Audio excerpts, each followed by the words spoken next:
of Opportunity. I've been here the whole time. Hope that you all have had a wonderful, just like a 2-week break in the real world. 2 weeks for y'all. For us, it's been like a month. More than a month. The high storm was during the weeping, as they say. And I, once again, am CJ, the GM for the LC. And I am joined as the LC. Hello, I'm Emily. I play Grove, a horn-eater hunter with some Spren who are talking to her. And she met the boy. Oh, yes, and Leaf is here. I'm also here. Yes, this is Leaf. We're working on the voice still. I think this is it. Okay. And then we have other loose cannons. You'll notice, of course, I am so very sorry. This is Leaf interrupting because, I can't let you stop and go. We will not have lovely Cate, who plays Batarab, with us tonight. She had other occupations with which to occupy herself. Something about mating or spousing, I do not know. But poor kid. you have a okay, not that. Fine. She was having a toe removed. I don't know, but Josh will figure out which of these. I'm going to give Josh 3 explanations. He'll figure out the one he wants. She was diving with sharks. She was hunting for the jellyfish. And she was training with her shark blade, I guess. I don't know, but we have other loose cannons here. And loose cannons, continue, please. I'm Doug. I play Nakal, the Alethi soldier. I'm Chris. I play Bryn, the Iriali edge dancer who is taking a new lease on life. I am Joshua, and I am playing the archaeologist Tevlin, and I am excited about this episode, and it's been way too long since we have played, so I thought I would get dressed up all fancy tonight. In the mood. I was going to say, it's been so long that, Josh, you look quite a bit different than last time that we recorded. Put out the hair, Hair doesn't grow that fast, does it? Be cool if it did. No, it would not be. That would be terrible. I don't know, you ever see Stardust? The man gets a haircut and ends up with longer hair. Mm-hmm. Man, I haven't thought about that movie in a long time. Everyone should. It's an amazing movie. Go out and see that. This is the opinion of the Shard of Opportunity. All right. Speaking of, the Shard of Opportunity finds our loose cannons in the city of Narak, outside of the meeting place of the One, having just concluded their individual meetings with the members of the 5 who were present, awaiting the return of Eshonai before the 5 would make their final decision about what to do with these humans who have arrived on the city, at the city of the listeners. Loose Cannons, you were separated for your meetings with the 5. Have you had a chance to discuss it all, or would you like to discuss amongst each other what happened during these meetings? And don't tell them what Tatalin told you at the end of the last episode. They don't know. That was to the audience, not to you or them. Oh. Anywho, Bryn would see everyone gathered again, and he would start by saying, "Did anyone manage to convince them of anything?" I'm pretty sure that Abernai is now aware of the danger of Stormform. The problem I fear is that these people do not fear that form enough to not take it to save themselves. I tried to gain their trust. I think I may have gained somewhat of a friend, but ultimately I think they'll have to make the decision for themselves. I don't know that we'll convince them on our own. Yeah, I that's begged how I them feel to too. leave. I begged them to run, if possible. Flee to find safety. But where would they go? And he hands you like a chowta wrap, because Leaf's been like getting food ready for everybody and things. So he's just hanging out outside the... Oh, yeah, no, he was waiting out here while y'all were all inside, and then as you each came out one by one, he would you had the food and the refreshments ready, and he would okay, did you do okay? Yes, it was okay. Bryn, you look a little bit stressed. You should calm down. Take a breath. This is what we do on the mountains when a lowlander, is losing a little bit of the air sickness. Tevlin's a bit famished, and she steps up and grabs that chowder that was offered to him. Yeah, that's fine. I just watch it go, and I'm like, yeah, that's probably fine. He let it go. Let it go. Oh no! Do not start that. Sorry. You said Look, the word. There's only one ice skater in this show, and it's me. All right. Fine. I don't have this snowy complexion. What did they say when you told them to leave? They were unsure of where they could go. I said you had spoken of a place that your people go in the peaks that's somewhere beyond this world. Poe and the other Spren have mentioned their home. Perhaps there is where I suggested to start, at least. But how would we get there, sir? There's so many of your people between us and them.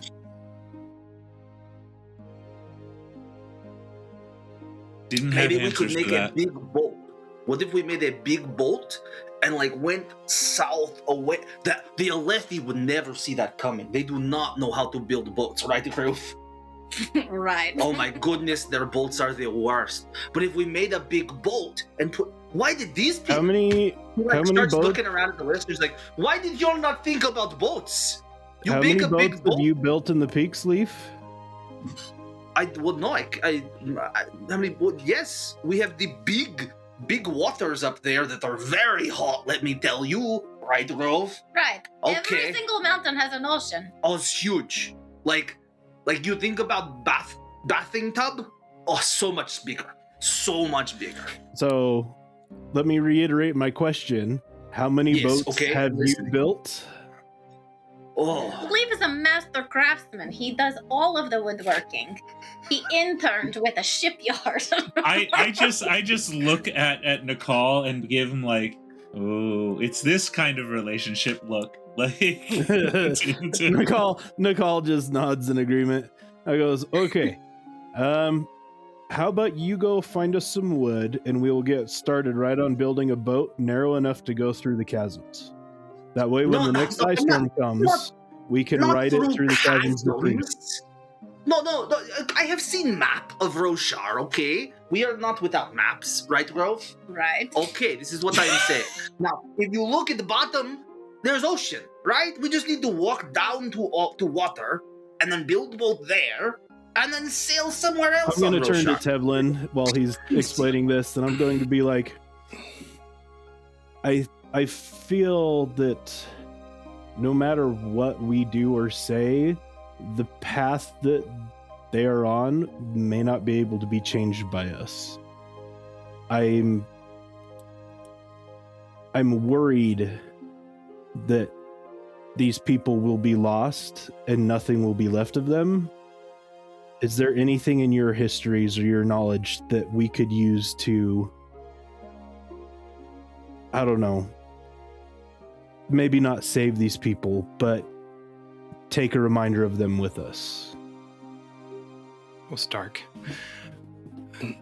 Nakal, certainly there's something we can do. If not us, then... There were others. There were at least some when they first heard what we had to say, who were at least willing to listen. Even if we can't convince all of them, we can get some of them. Tevlin looks around the room for Khani or anyone else that was with us on our journey. Yeah, you're kind of out. You're in an outer area, so you're out.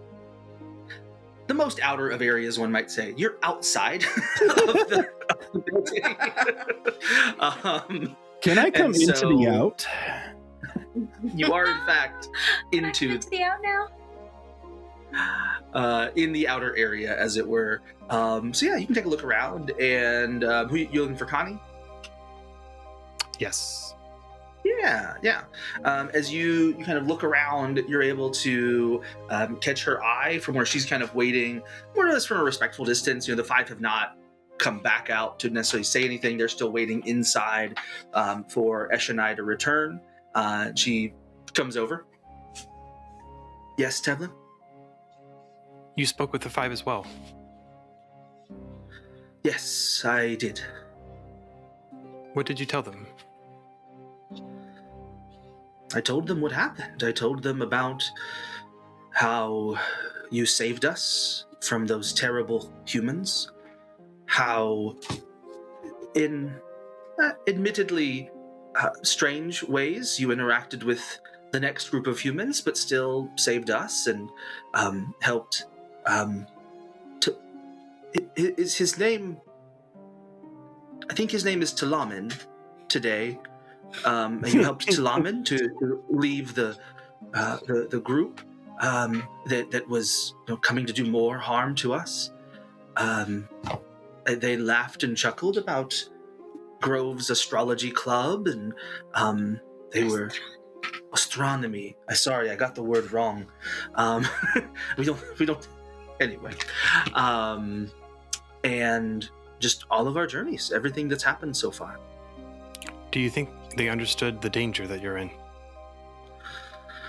Not from the Alethi, but from whatever else is coming. This is a hard thing. It is hard for them to see a new danger, and it is also hard for them to believe that this solution that Eshonai brings is not the best solution to both problems. They think that it will be what gives us the power to survive. I tried to tell them, and I hope that you did as well, that you and your group represent a different potential power, a different way forward than reuniting with these forms and rhythms that feel so wrong to the gem heart.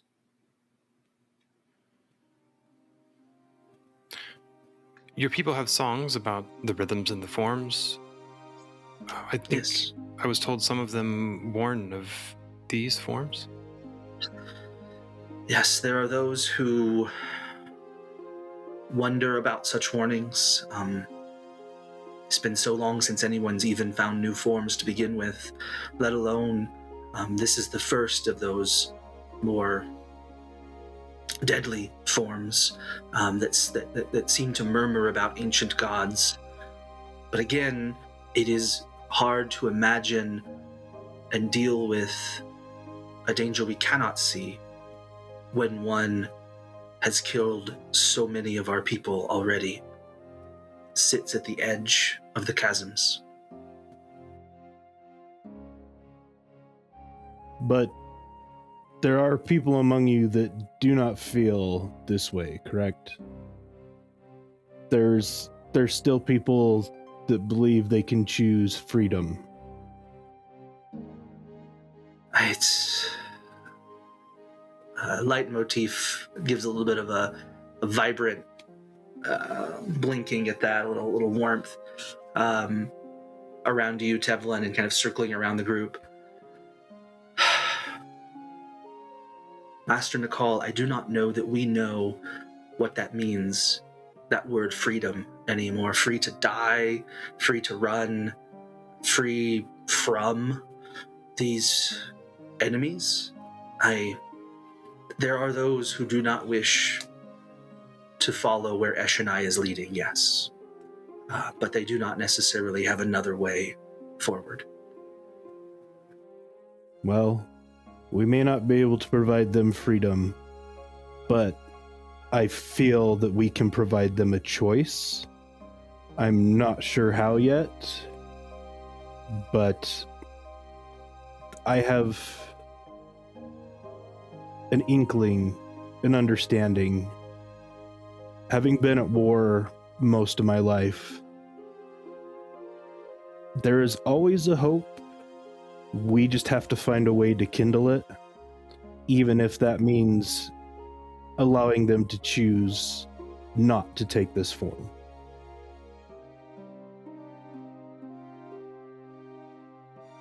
Khani, is there someone here who is familiar with the song about this form?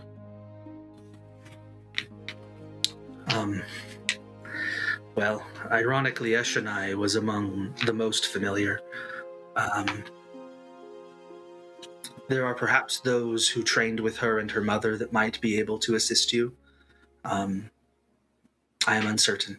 It was not something that I studied. She gets a bit of an interesting look to her face, and someone approaches, and you can hear kind of through the camp just larger energy.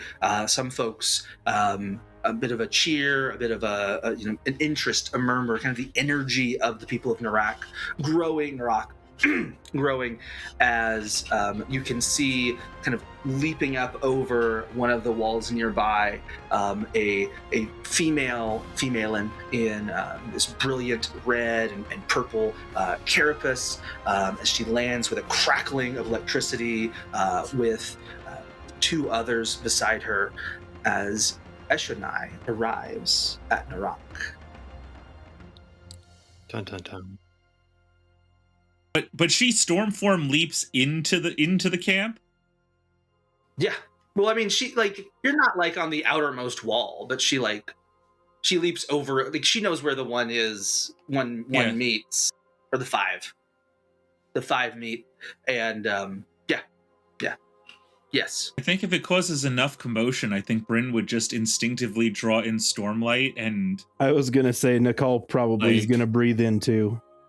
I mean, she is 20 feet from y'all, to be clear. Oh yeah, If she's right there, definitely. She's been coming in, and now she and two of her Stormform fellows are kind of like an honor guard almost beside her. Seeing one of the monstrous forms from our vision just immediately puts me on guard. I have my bag of seeds ready to go, to toss. Don't you make me use my bag of seeds, young lady. Be surprised how effective they are. Master Bryn, the lady is almost here. I think she's about to be here, sir. Oh, this is Talaman. Master Bryn, I think with the lady we're waiting for. They said that we were waiting for a lady. She's running this way. She should be here any minute now. I just slowly do a small hand gesture and point at the person 20 feet away from us. Oh, hello, ma'am. Do you know where Eshonai is? What are you doing here? Oh, we're waiting for Eshonai, ma'am. I'm like, shh. Oh, okay. I am sorry. Master Bryn says I should stop talking. Sometimes I have a hard time not talking, and so it's very important for Master Bryn to explain to me when I should stop do you want to talking.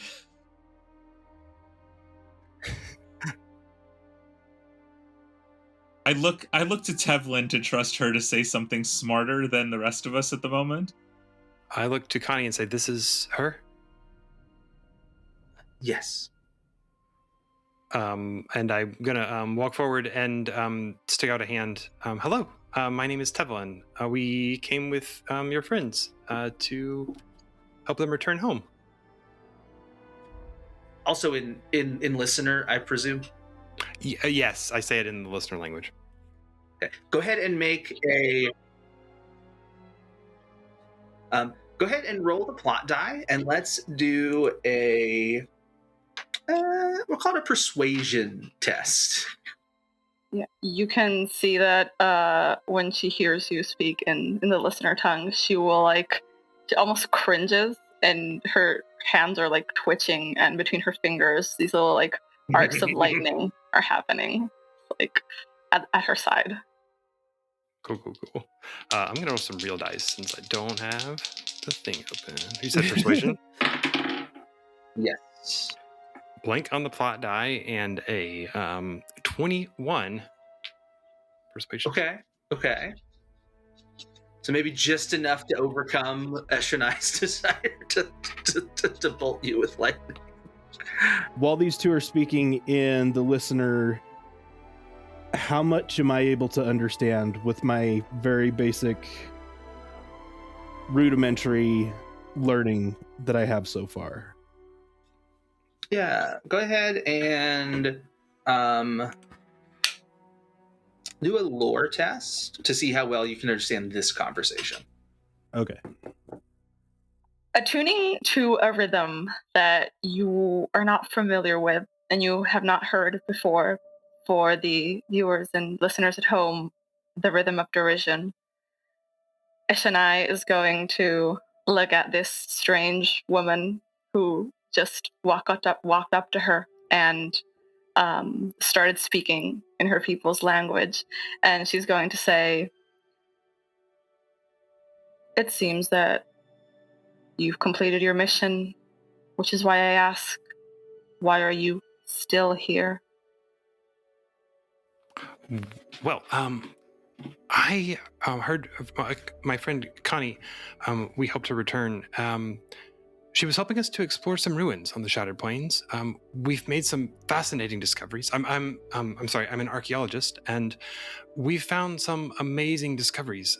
And she tells me that you have loved to explore this area and are familiar with others that we could maybe reach with your help. And why would you think I would help you? You're not helping me. This is about discovering the past, discovering the truth about your people and ours. I hope that perhaps we can work together to discover those secrets. My people already know our history. We carry it with us in our songs and in our hearts. And I think your people have done enough exploring in this area. We've learned some things that Khani was not familiar with. Make a persuasion test and roll the plot die. I got a 18. Yes, I saw that. Doug, you can now consider yourself expertise with listener culture, which will include rhythms and languages. Okay. A 13 and a blank. Okay. Tevlin, go ahead and spend one focus to stay in the conversation. Okay.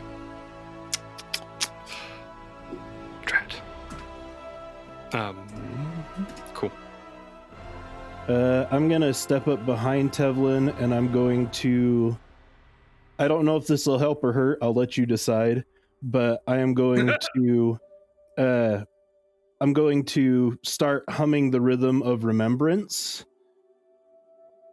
and kind of tapping my heel to that rhythm as well to try and give Tevlin a little bit of support. Okay. I like that.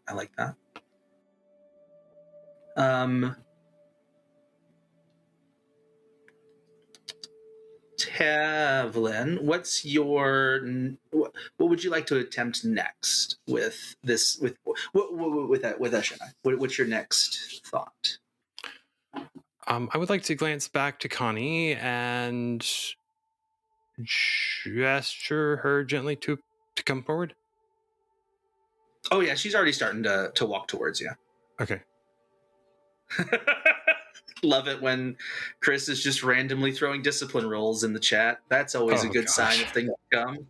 But characters don't know about that. So Bryn, keep it together. Forward. Khani steps forward, and Doug. What she's going to have is advantage with the pulse that you're adding in there. Grove, do you want to attempt to aid Khani in some way? You would just be spending your focus. I think Grove is scared of Scary Lady. Yes, that'd be why you were aiding the Khani lady not saying something yourself potentially. Great. Maybe Cloudpuff does something. I don't know. I mean, you could draw your bow and then lower it and tell them that you never had it drawn. This is one of my favorite Grove tactics. It worked. Stop aiming at us. Why did you aim at us? I didn't aim at you. What are you talking about? Just lamplighting people all across Roshar. I will, I guess, just inch closer to Connie and like try and put as nice of a smile that I feel like is hopefully disarming. Or like I'm not a threat. Please don't hurt me. We're here for nice things. Okay. Is what I hope to convey Okay. with the smile. Bryn switches over to the rhythm of consideration in the hopes that it will pass through his allies and be received by Eshonai as maybe I should slow down and think.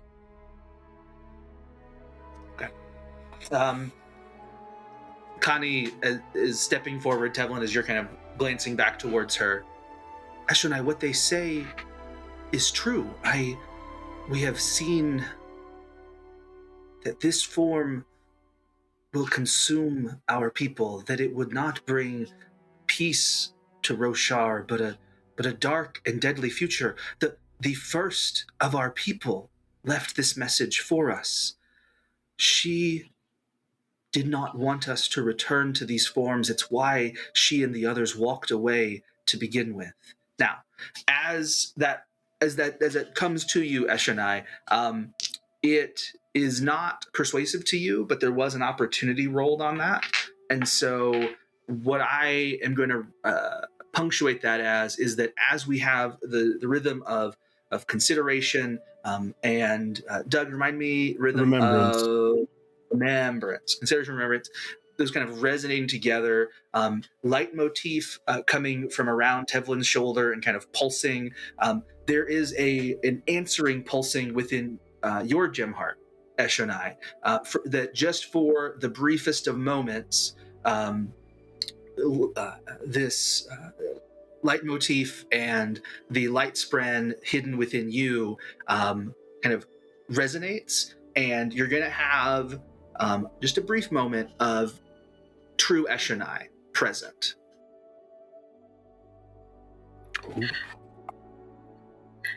Yeah, you're gonna see that there's like kind of you can sense that there is a war going on inside her heart, with all of these very, very difficult decisions that she's having to make, that she feels forced to make, because if she doesn't do it, nobody else will. And she's gonna look at Tevlin and she's gonna say,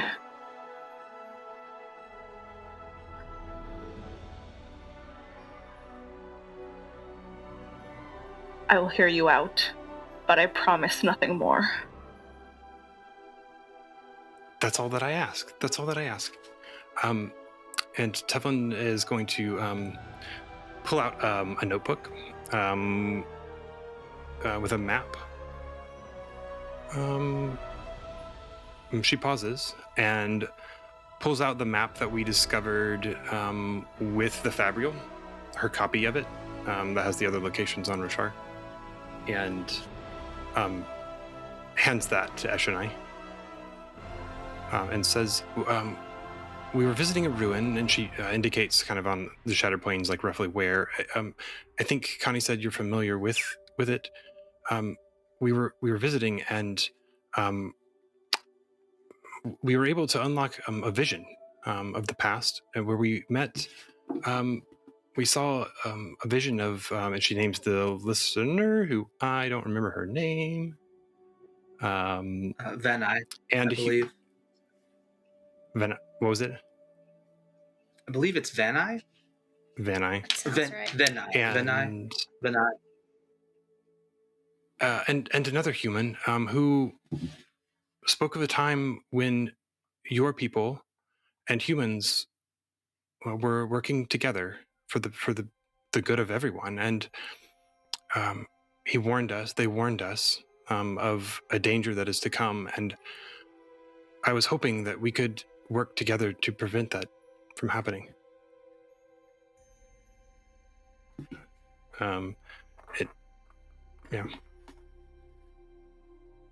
She's gonna I want to actually with that statement of you saying that you say they work together, I kind of chime in the back, changing my rhythm to rhythm of hope to try and get to Eshonai and earnestly tell her, I loved one of your people.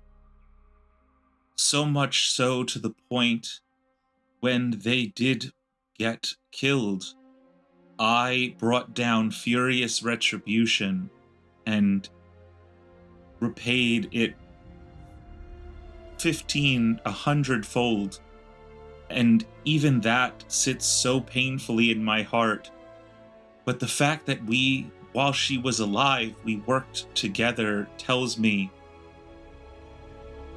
we can get past this for the sake of her, that she didn't die for nothing.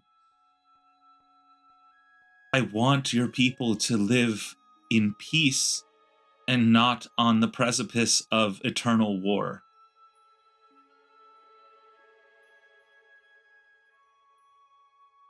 Tevlin is going to also say, on our way here, we spoke extensively with Khani and the others about your time trapped here by the Alethi. I think that you deserve freedom from this.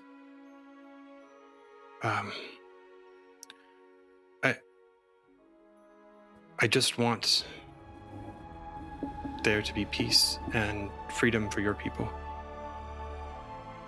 Attuning to the rhythm of spite, Eshonai is going to kind of like scoff. You can tell she'd kind of gotten lost in the map, if this truly is a map that's showing things that she hadn't seen before. A bit of that old curiosity and her thirst for knowledge and exploration coming out. But this all kind of brings her back, and she sort of withdraws again. And so she scoffs and she says, "You speak of peace, yet your leaders show no mercy. I come from peace talks, which did not happen. There will be no peace. There will be only war. That seems to be the only thing you are content with." Go ahead and make insight tests, everyone. Oh, buddy. Oop, nope, I incite nothing. 7. Oh no! Oh! 7! Oh, I got a that hurts a 14. little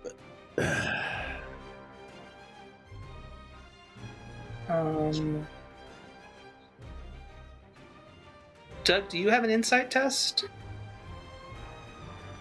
I rolled Did a you roll 1.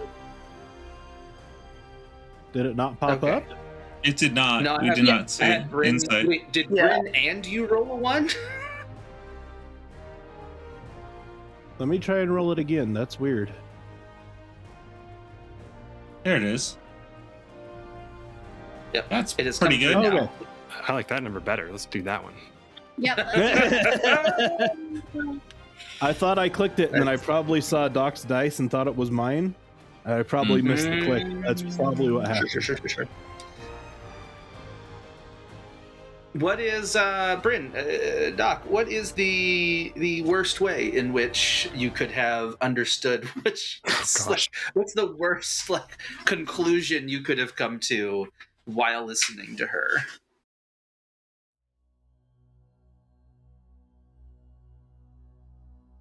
that she was the source of the peace talks failing, not the Alethi that she claims. Yeah. Ironically, I think the way that I have to rule that is that since she was the source, you have to somehow come to the conclusion it really was the Alethi's fault, because she's trying to be deceptive in this moment. So a bad insight test is that you've come to the other conclusion. So you kind of get this increased, I could say, kind of detestation of the Alethi, of their warmongering. Doug, I'm going to say that you are sensing that she's kind of holding something back or hiding something about the peace talks. Just some of the ways that she spoke about them would indicate to you that they perhaps did not actually happen or were cut short by her fault, not the Alethi. As this is happening, and let's Chris will do disadvantage on your next roll with that complication. And the rest of the five are making their way down the tower, and old Zul steps forward. As they come down the tower, I am going to look at Eshonai, and very clearly to her, because of what I interpreted, I'm going to give her a rhythm of disappointment and make it very clear that I'm directing it towards her. I'm disappointed in you, young lady. Old man shouts at clouds, but points anyway. That's where Bryn's gonna take his comment, is when you shift tone, I also shift to reprimand and turn to Nakal and say, and switch up and say, I think you and Tevlin, though she is not fully Alethi, she is close enough, need to step away from this situation. Your people have done enough damage already, and I need to save these people.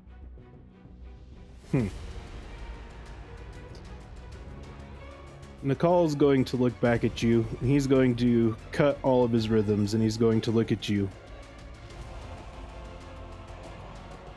What we can do and what we can't do is irrelevant.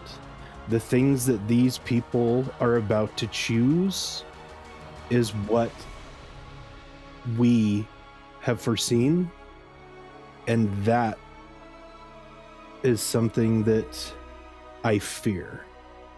I do not know that we can make that change, but I feel that people here are not providing us with the full story.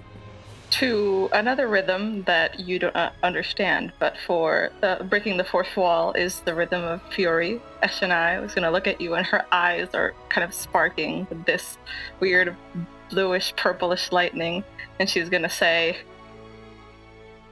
there never was a choice. Your Blackthorn made sure of that. I'm going to turn and look at Eshonai, and with every fiber of my being and every belief that I have, I'm going to tell her, choices or not, whether or not we believe there is a choice, we can do things.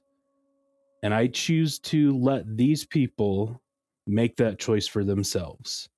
I may not be able to change your choices, but I will do everything I can to provide your people, these people, with a choice. And then I'm going to turn and I'm going to walk towards... We'll define in a second. Eshonai, what... obviously, the exterior Eshonai, not so into it. What about this interior voice? How is the interior voice of Eshonai thinking, feeling in the midst of all of this? Oh gosh. You know, that trap part of her that screams in the prologue, in the interludes and such. Oh, it's not looking good, Chief.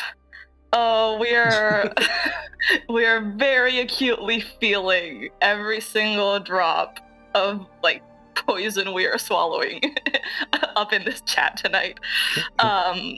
Yeah, so I think that inside, Eshonai is like is kind of like clawing at the walls, and there's this very horrible feeling of despair. But I think that like a lot of it is motivated by kind of like the horrible realization that part of her does believe what she's saying, even though she wishes she didn't. Yep. And having to kind of come to terms with that is not fun.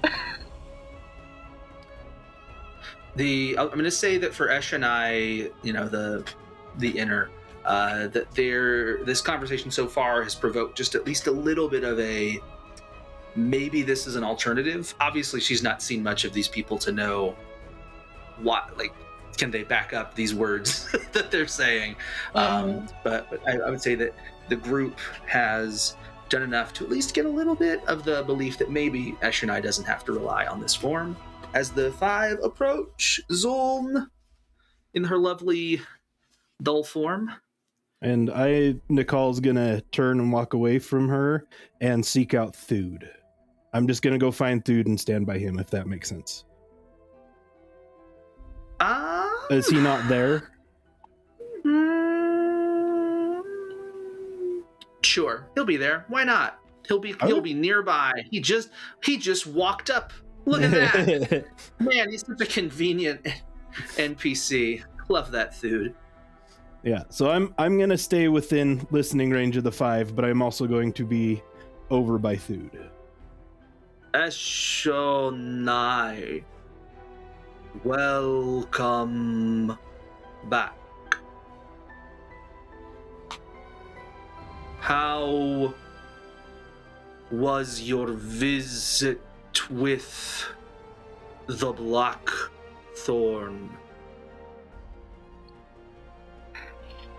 Eshonai kind of steals herself and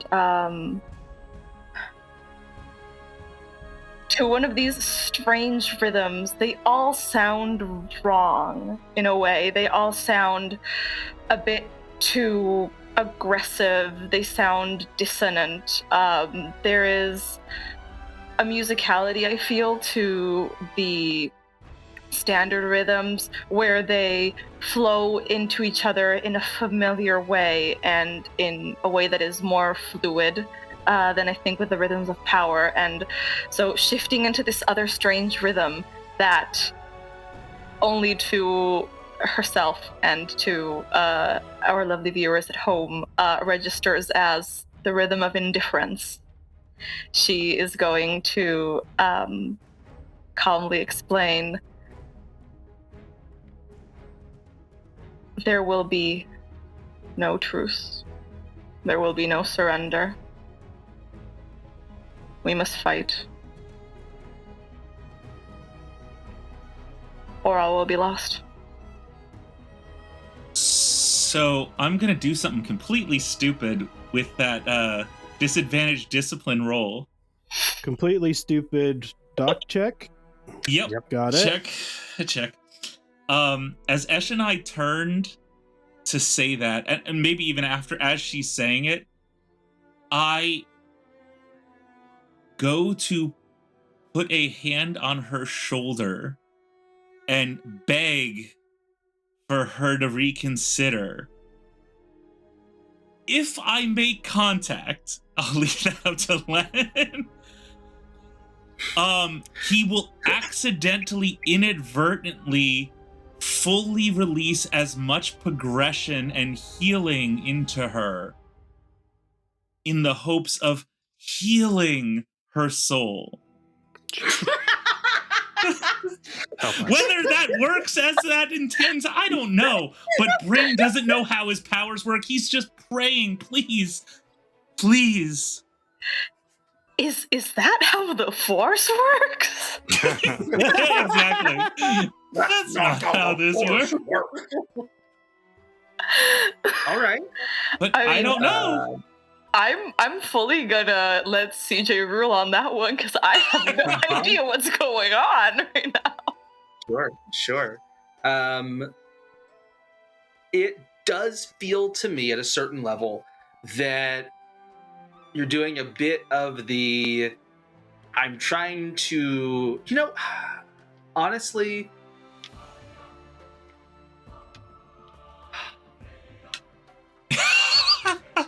she's turned away from you and she's talking, and her little entourage people are over there, and in their wildest dreams never would they think this human's gonna walk up and touch her on the shoulder, and you don't have any weapons.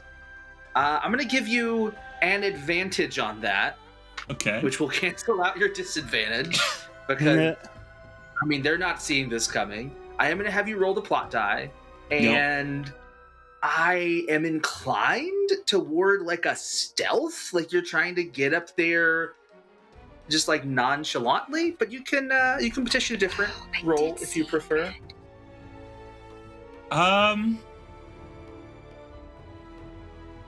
I'm not being stealthy about it. I feel like I'm just going straight for it. Okay, I'm gonna call it a light weapon. Well, it's an athletics then, basically. Like it's a punch, but it's a grab on the shoulder. It's like you're going for the contact is the most important. Maybe agility to quickly reach out to her. Sure. You can have agility to get up there before anybody notices. Yeah, I think that's a fair way to do it. I like those rolls. Those are good rolls. Complication. Oh, Bryn.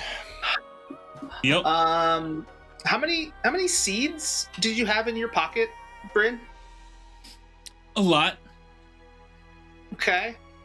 What kind of seeds were they? I would like you to describe. I won't take all of them. Let's say like half of them, like just growing out from you as your hand like touches the air where Eshonai's shoulder was, as she turns to see who is coming up beside her. So what do we see growing out of your pouches? They would probably be the vines of rock buds that normally reach out to absorb water. Okay. So nothing violent or anything like that, just something that would, or suddenly just growth of plants coming out. As he's still saying, please don't. Which I want to be clear, the infusion was 6 investiture worth of progression into those seeds. Mm-hmm. So like every 6 seconds they are continuing to grow and then grow and then grow.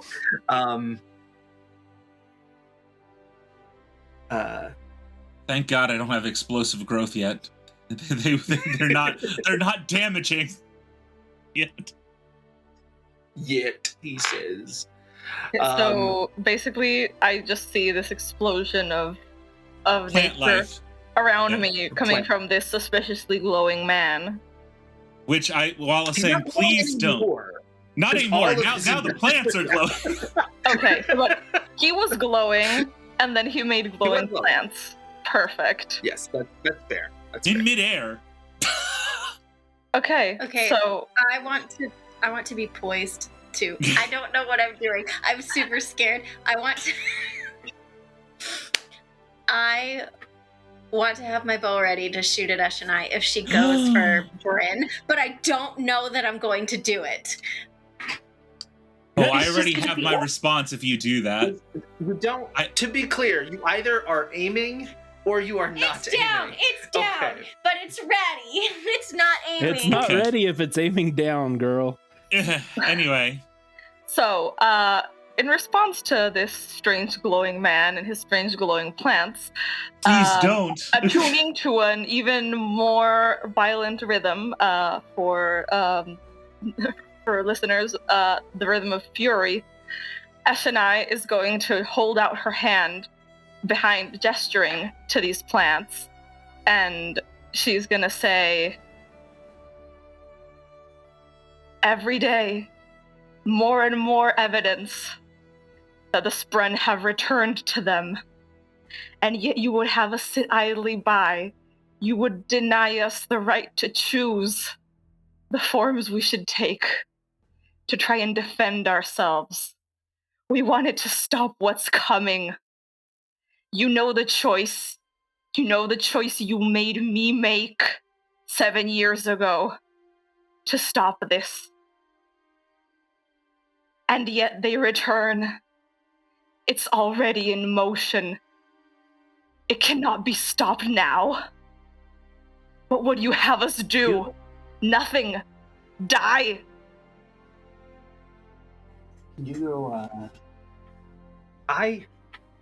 We have something to say about that.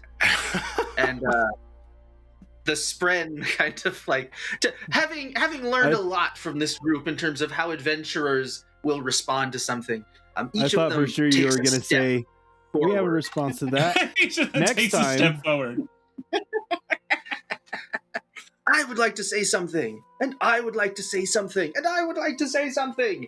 And Leitmotif in particular starts like vibrating And I strangely. would like to say something.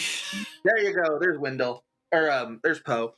I don't know what Poe's hiding. Poe's hiding somewhere. Anyway. I need to get a window. Yeah, the Spren. I need to get a window plush. Right? I Real need cute. one desperately.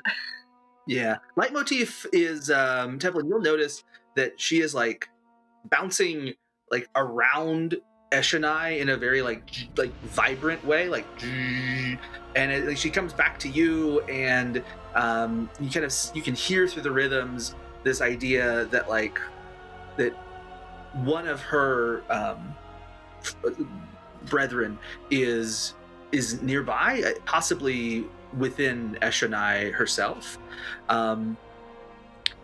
You've got next to Grove, her arrow catches fire and then flies out into the distance, and you see a bit of a manifestation of the wind and fire. Yeah, whoever said that we wouldn't come to your people too? That's right. We like them, we like you. And Tanhu, embodiment of the stone, steps out from Nakal's boot. This is something that was once done, I'm told, and perhaps we can find more of our kind for your people as well. Attuning to the rhythm of spite, Eshonai is going to say, your kind made your choice a long, long time ago. We wouldn't be here if you hadn't.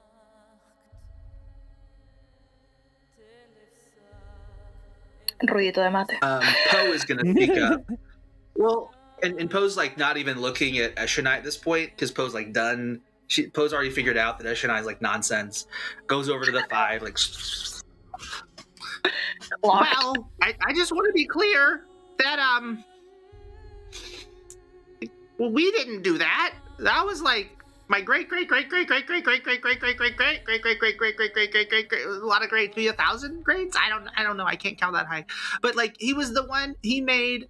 Okay, so I'm a gardener and we make things, and he liked to garden some kind of this creature that we don't have here called a dolphin. I don't know. He'd heard about it from somebody who came around in a different place. I don't know, but that was his thing. He would garden dolphins. But what I do know is neither of us should be responsible for what like somebody did 1,000, 4,000 years ago. We should be responsible for what we're doing. And turns to Eshonai. I hear you, lady. It seems to me like you've been trying to solve this problem for a long time, and just not enough people listening to you. It's kind of ironic if you think about it, since y'all are the listeners and you want people to listen. That's a different story. But turns to the five. I think we should listen to what we're saying. Did that make sense, Bryn?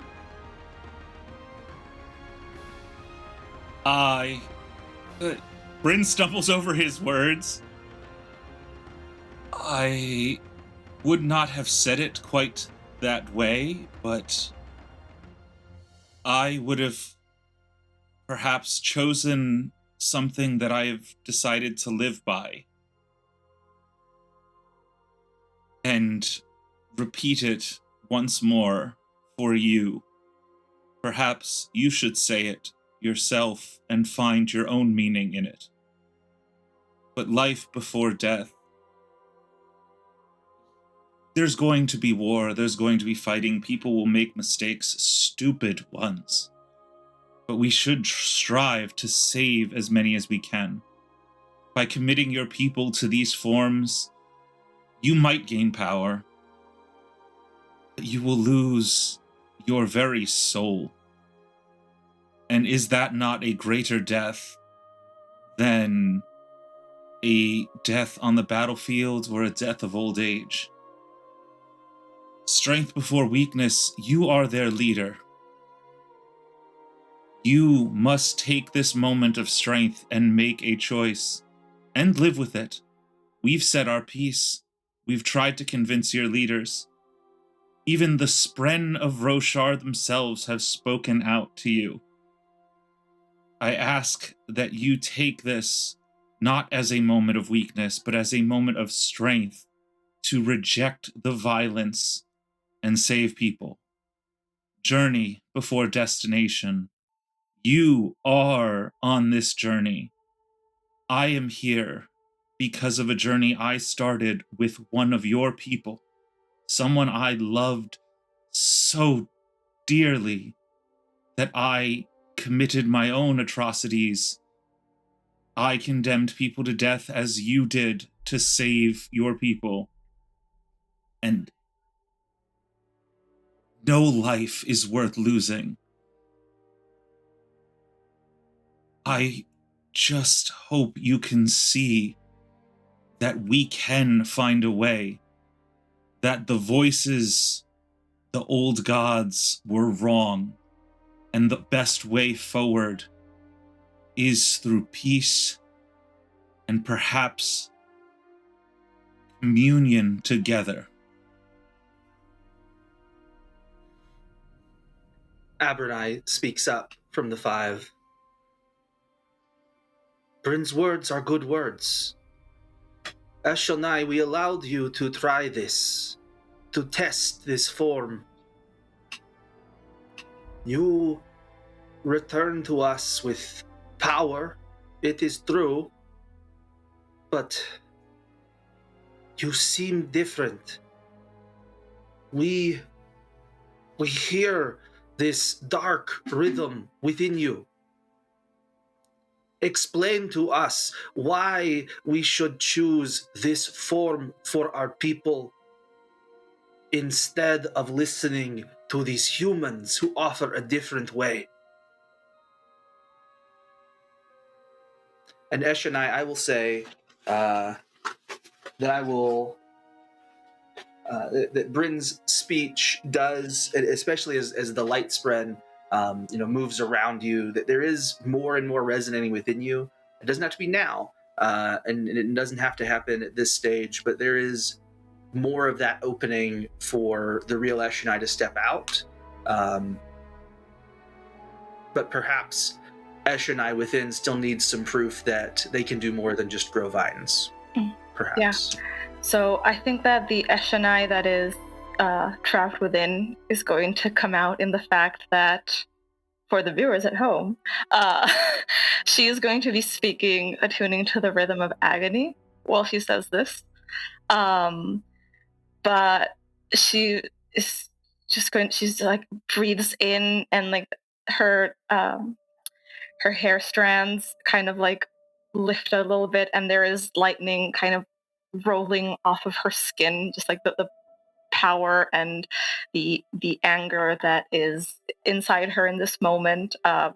Not anger specifically at these people, it's an anger at the situation, it's an anger at the conditions, it's an anger that's been with her for these past years. that's just like just slowly builds, an anger that carries a lot of pain as well. And she will reply to this, and she will ask,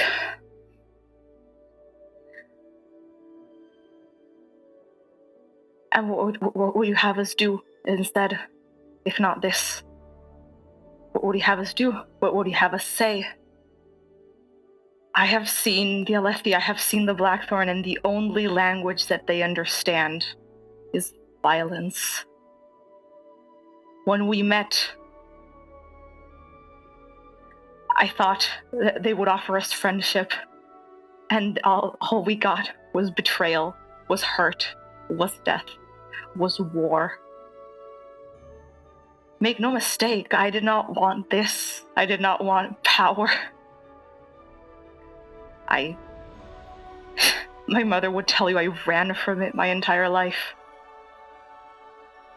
But now, on the precipice of my people's extermination, on the precipice of the very world where we were pushed, in the last remaining bastion of what was once our civilization, the ruins of our people, when the only thing we have left is our songs and each other, you're asking me to trust and to hope, when what we are being offered, what these forms offer us, is the power to take our destiny into our own hands and to regain what we once were, to be who we once were again.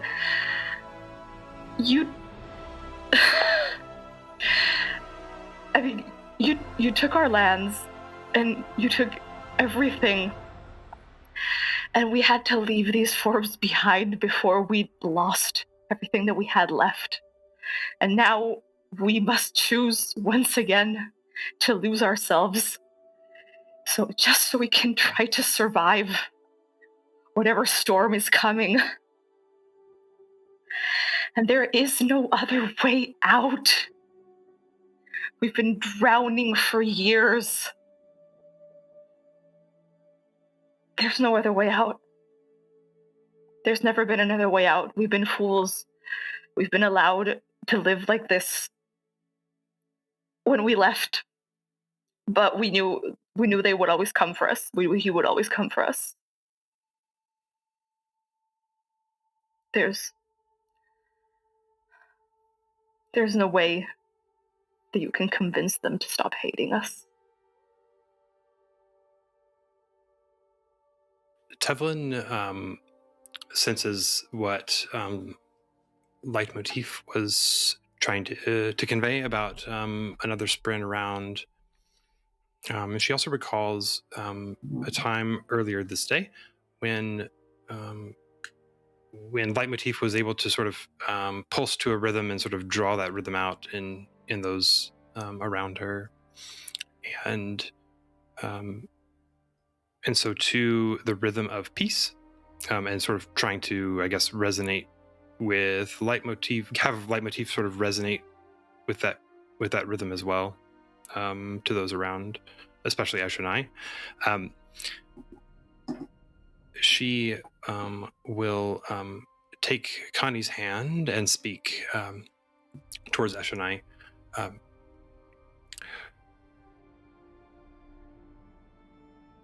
Abernai spoke, saying that we offer a different way, but it is not ours to offer. We have nothing to offer you, and we are not here to make an offer.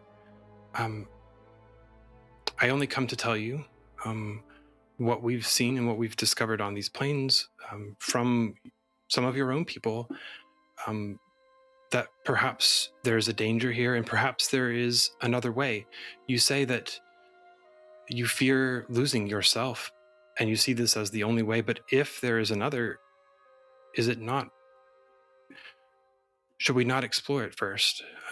And she sort of pulls Khani, I guess, forward kind of up front, and Khani herself can tell you that that there is a hope for power from these Bryn for you. They are they're not here for us. They're here for you too. I don't know if they've made mistakes in the past or if they want to change. I don't know. I can't speak for them any more than I can speak for you. But if there's a different way for your people to be free, I hope we can explore it together. Thud steps forward as well, as this party is wont to do, and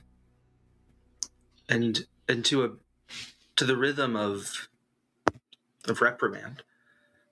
Eshonai, you talk to these people of losing ourselves, but this is not you. Eshonai is the one who led our people to explore and seek and find. And now I hear you speaking of taking this dark path, these new rhythms that make so many of us recoil, of losing who we are to survive. Is it better to become some dark version of ourselves if that lets us survive? I think that is what Bryn's words mean here. Life before death. We must be strong, even though we feel weak. And yes, Eshonai, I see why you want to use this form. I see why it could be a form of salvation for our people. But I also see it as a form of destruction for our people. Attuning a rhythm that is much weaker. It's... Oh, okay. I have a decision to make here. I have a decision. This is very fun. Is there an influence from Leitmotif doing Rhythm of Peace? Oh, yes. Yeah, I'm letting Len kind of read into all of the things, but yeah, there is a timbre within you is resonating with Leitmotif here. While she's deciding that, after Thud walks forward, I'm going to reach down and put my hand onto the ground, and I'm going to ask the rocks of Roshar if it has any input. I'm pleading with the stone for anything, because I genuinely, as a soldier, I genuinely don't know what to say or do. Yeah. I've made my choice. For the audience at home, to the rhythm of subservience, Eshonai is much smaller than you've heard her up until this point. She's going to look at Thud, and she's going to say, I do not make this choice lightly, and I would not make others follow in my footsteps. But I would damn my own soul 1,000 times over to save those of you who cannot walk in my footsteps.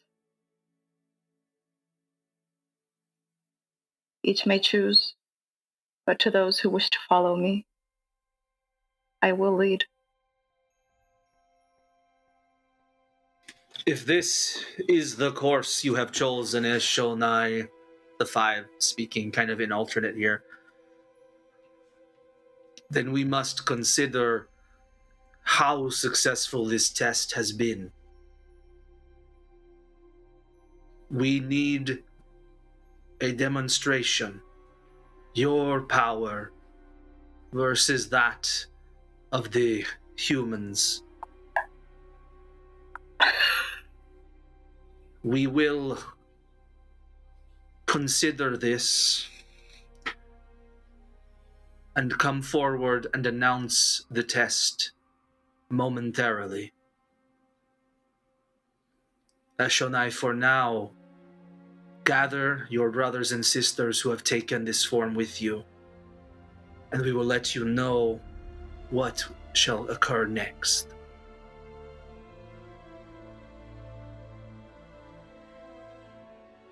Okay. Eshonai is being so cool about this. I, however, am not. Yeah. Yes. But still to yeah, probably still to the rhythm of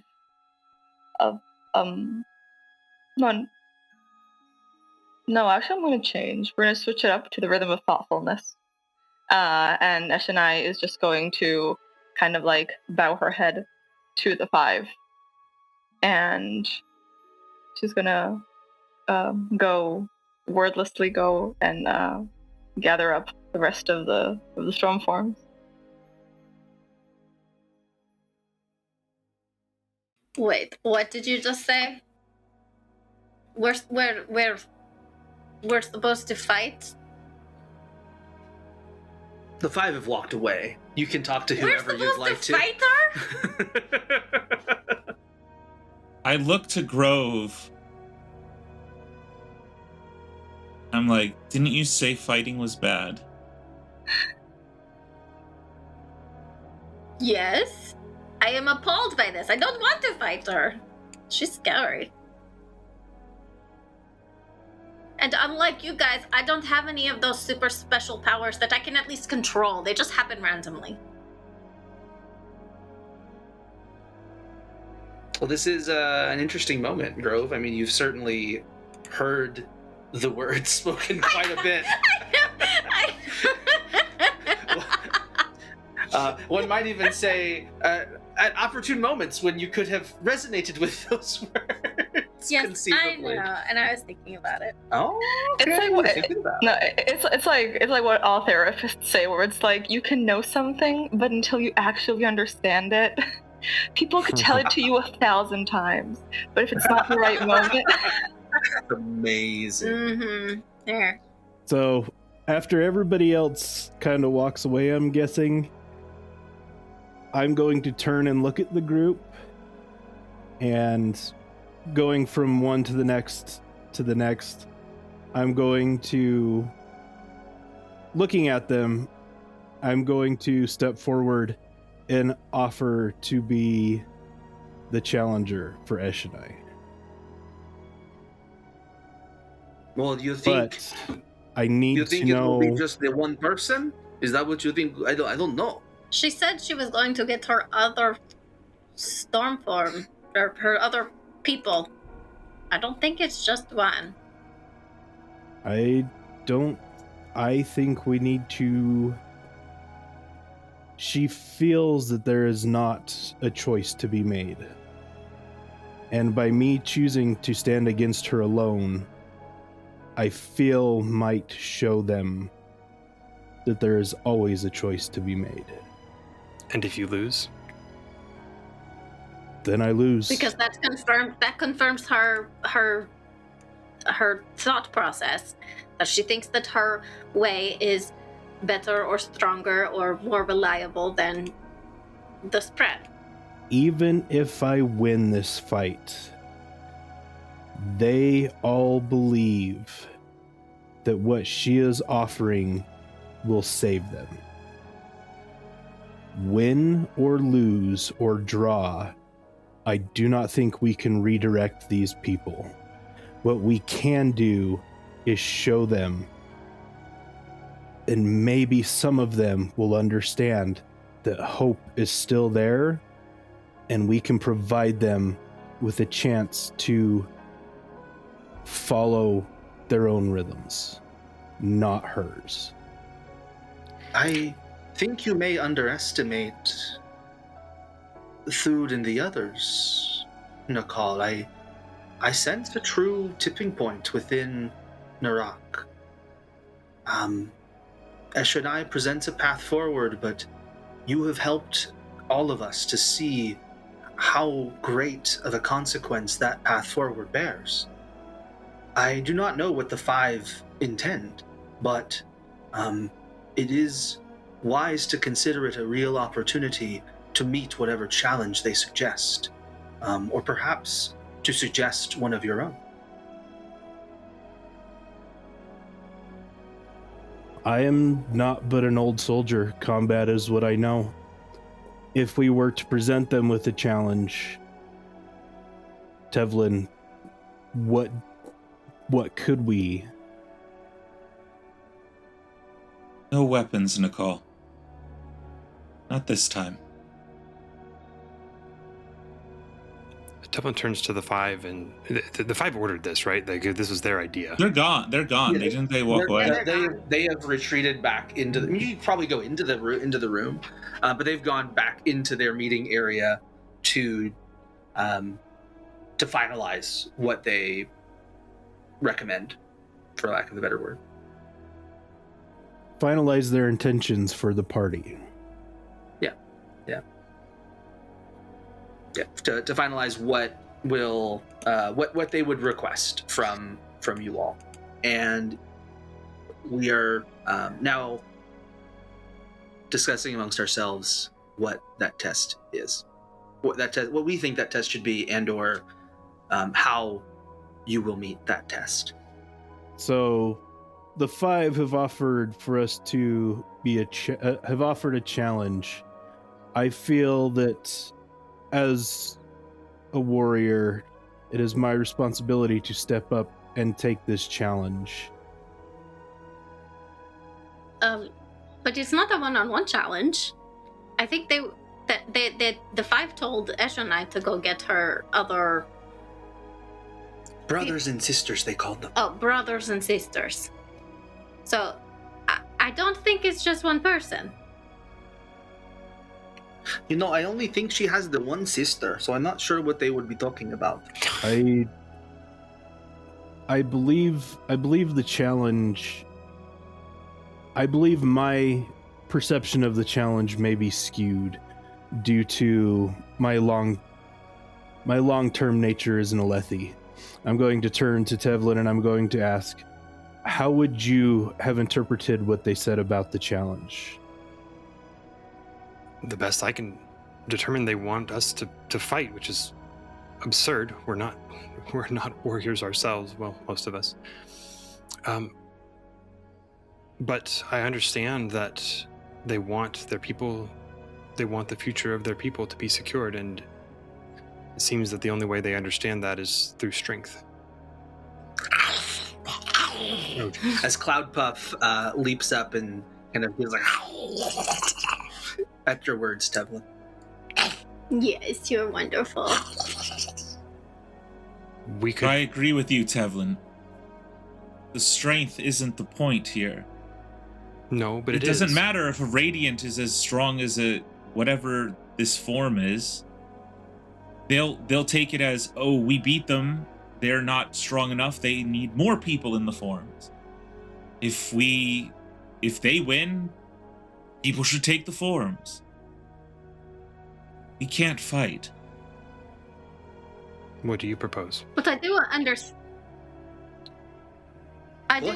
Go ahead. I do understand what Eshonai is saying. We don't have any real other option to present to them other than, yes, the Bryn like you and they want to come to you too, but they don't have any Bryn with them. And right. So I think they're looking for this is their way of looking for another option, like we say there is. They need something real. Mm-hmm. Other than just our words, when half of us are Alethi and the Alethi are destroying them. I'm going to turn. Someone should listen to them for once. Hear their plea and suffer for it, but someone who can withstand that suffering. I have suffered already mentally for them. I shall suffer physically if I can. Nakal's going to look at you. Nakal's going to look at you and be like, suffering is not enough. We need to endure this challenge and show them that they can endure just like I can endure anything that Eshonai may throw at me. I may be new to my powers, and they may be fickle. The stones may be fickle with their answers to me. But I feel that my experience as a warrior would provide me with the greatest opportunity to show them that through endurance, through choice, they have an opportunity. You hear from atop the Tower of the Five, Eshonai, return to speak with us. Sort of leaps up there, and then a few moments later, leaps back off. Perhaps 2 to 3. You can talk amongst yourselves as that's happening, but Can I send within the next 2 to 3 minutes. Can I send Leitmotif to go spy on whatever exchange just that happened? 100,000% does.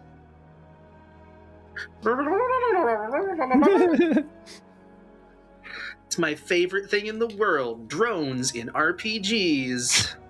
She comes back and just speaks in Morse code. Beep, beep, beep, beep, beep, beep, beep. I had a Star Wars RPG that I did once where I made my GM want to throttle me because I was a droid technician and I had like 12 spy droids. And so anytime we started a mission, I was like, they get sent out over the whole planet. I want to know what they find. Yeah. Just like a planet, man. I don't know, like stuff. It's a barren planet, except for this one exact location. Yeah, so Leitmotif approaches Eshonai as you have leapt back up onto the tower. You see the rest of the 5 standing before you. We wish to know what you would propose as this test, Eshonai. I'll actually, CJ, pass that question on to you of like what is Eshonai's inner world like right now? Sure. I'm going to say that with everything going on, strangely true Eshonai and the odium afflicted kind of Eshonai both really like the idea of fighting the humans, like as a combat, just like a brawl. The inner Eshonai, because she wants to see, like, is this actually worth it? Like, have I chosen this form? And it has helped. And then, of course, the odium version, because battle, kill, death, lash out, all those fun things. Violence but makes strangely brain united in decision in this moment. Yeah. Okay, perfect. Yeah.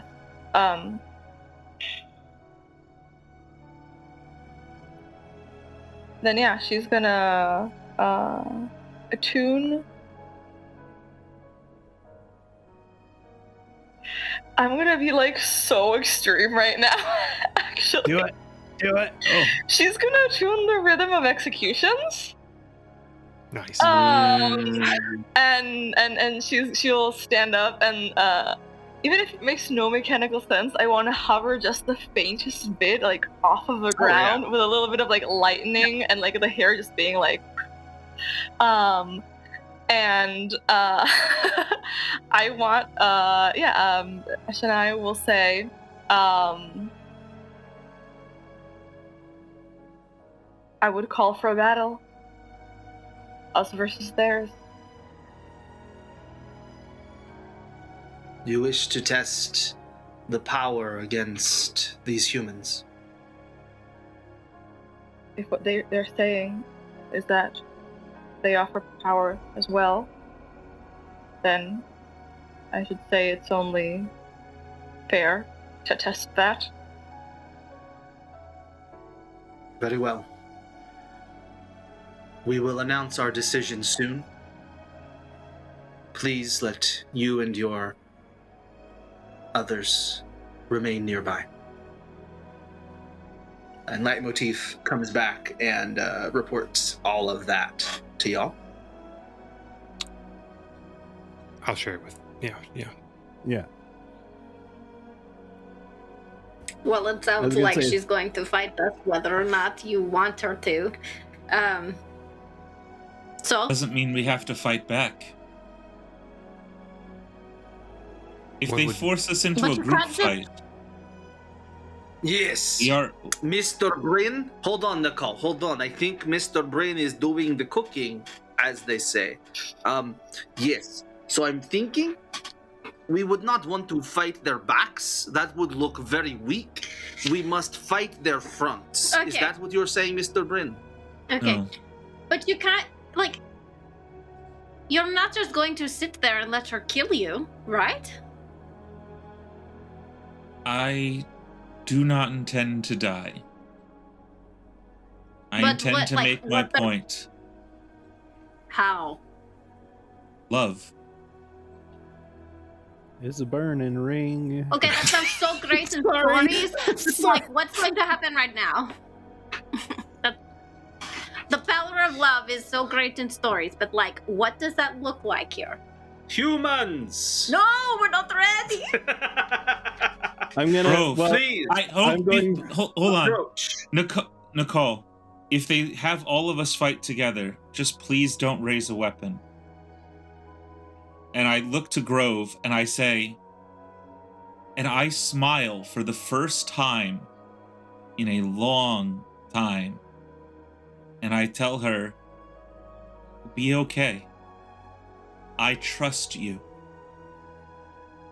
And I pat her on the head and I turn to the singers who are saying humans. Oh, they're at the top of the tower. You gotta like. Yeah, well, whatever. I turn to look. Yeah. Would you come up here, please?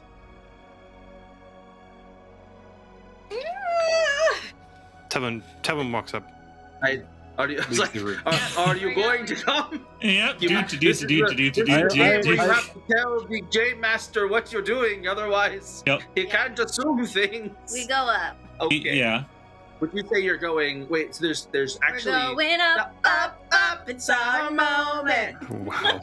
because there are 3 floors, so you have to go up, up, up. Yeah. Thank you for sorry, your there's patience. a lot of musical interludes in our.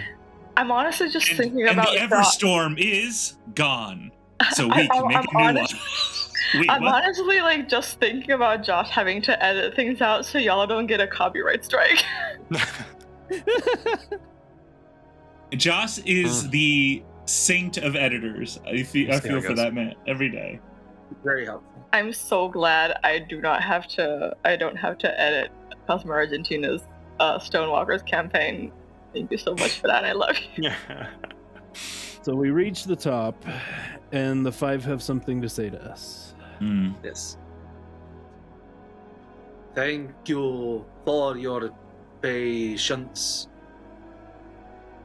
We wish to know what you would propose as a way to demonstrate that your way is a better one than Eshonai's. Oh, you just want a demonstration? We could just show you what we can do. We don't have to fight anybody. What do you mean you would demonstrate? Well, I don't know. Whatever you wanted to see in the fight, we could show you outside of a fight. You are scared to fight then? No, we're not scared to fight. We just don't want to hurt anybody. We're here because we want to help you guys. Why on earth would we want to be put in a situation where we have to decide whether or not we want to die or Right. hurt somebody that we came to help? I don't believe anyone indicated that death was required, Grove.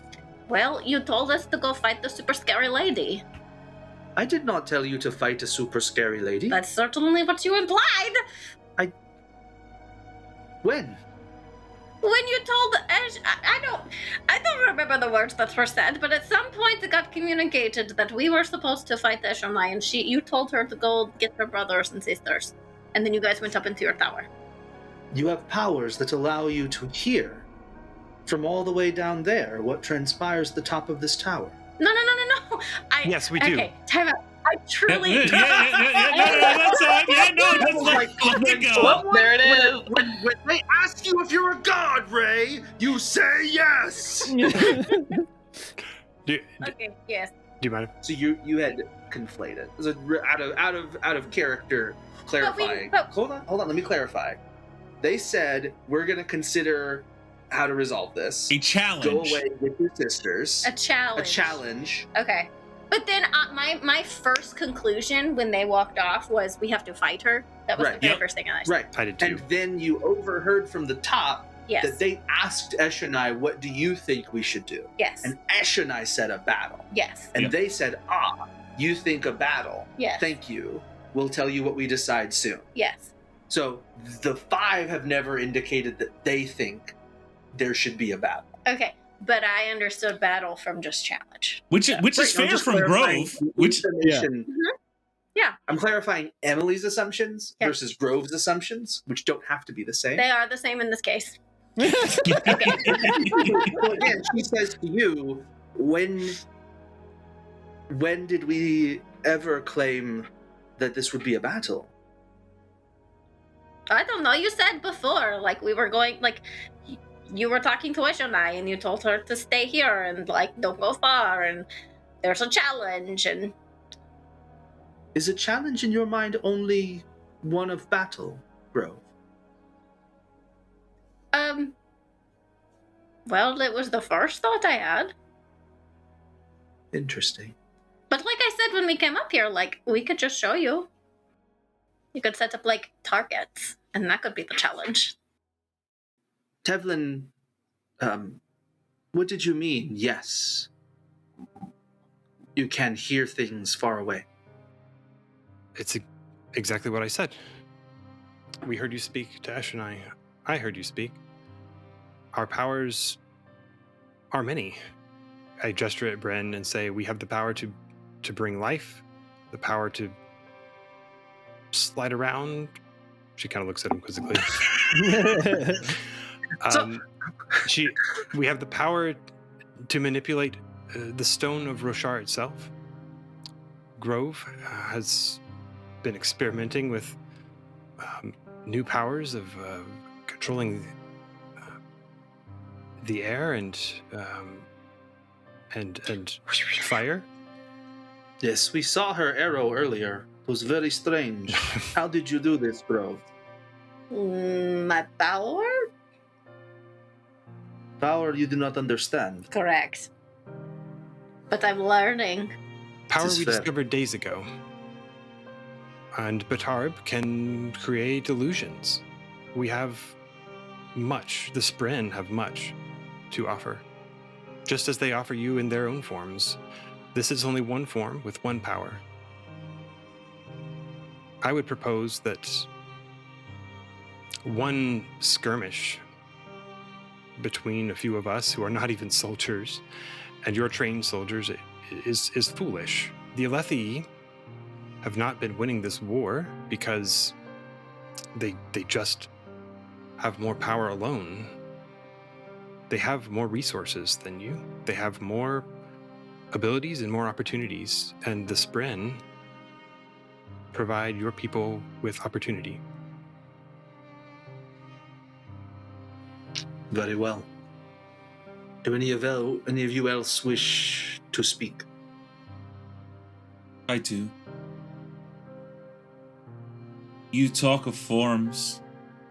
Tevlin and Grove are talking of battle and showing what we can do, what the Spren can offer. But that doesn't solve my greatest issue and the one that I came to advocate for when I started listening to your people so long ago and fell in love with their life and culture. The one of extinction. The one of the war. Doesn't matter if you took the power of radiance or of your old forms, you would still use it to continue to wage war. The vision may not come true, but the power, the violence would continue. I suggest a different path. People who have witnessed kindness on both sides. I have seen people I am traveling with. I, too, thought the Alethi were only warmongers. But these people who I travel with, and I gestured to the whole group, came to care for Khani and the others as I did. They prove that all Alethi are not warmongers. Allow me to hear your stories. Allow me to speak on your behalf. Allow me to sit down a table and bring their leader here. No tricks. No fighting. Honest, serious talk of peace. Me as a mediator, my life to be forfeit should the other side fail. Keep up the bargain of peace. That is my challenge. One of love, of trust.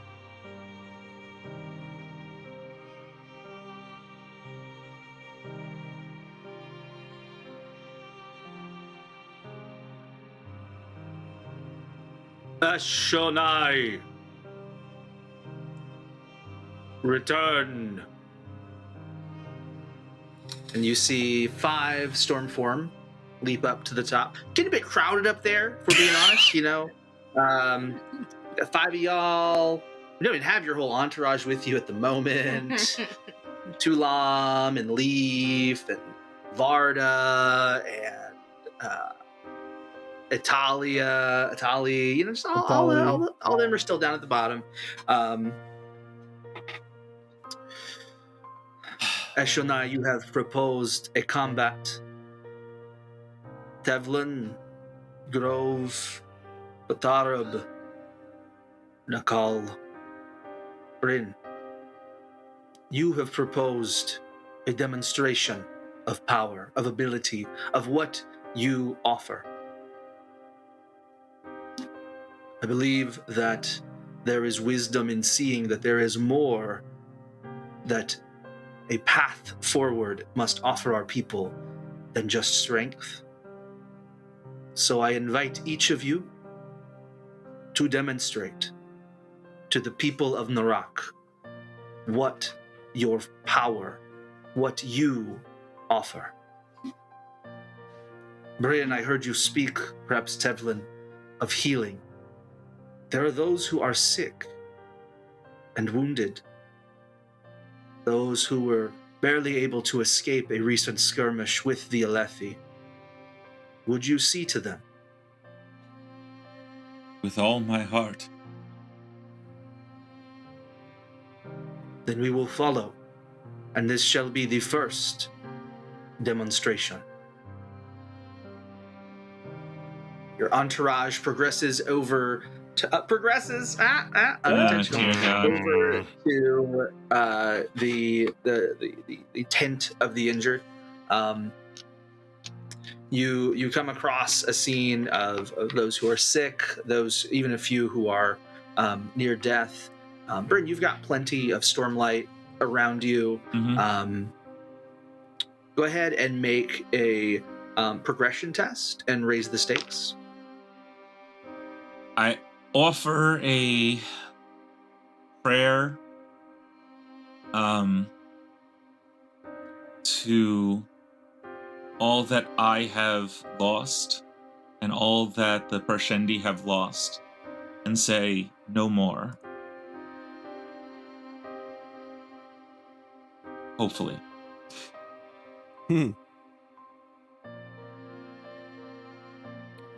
Whoa. 20 and an opportunity. 20 and an opportunity. Pretty good. It's pretty good.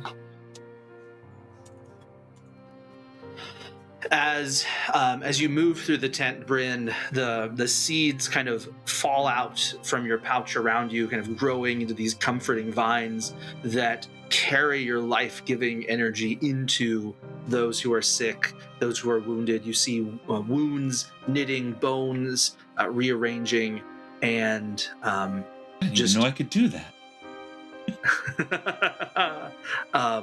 confusion kind of going throughout the entire tent as you're bringing life back to many who thought they would die. I intone the rhythm of joy in seeing the sick healed. This is truly a miracle that you have brought to us, Bryn. And you can do this with such simple an action of walking through and touching. So far. Who knows what I could do with time and training? Eshonai, what would your power have given to these people?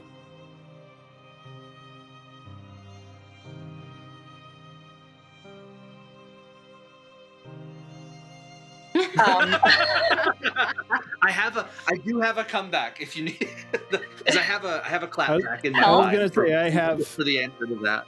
Oh, I mean, I don't want to say my answer because I feel like a 13-year-old boy. No, do it. I like it. Okay, I'm gonna tune Eshonai. We'll attune the rhythm of command.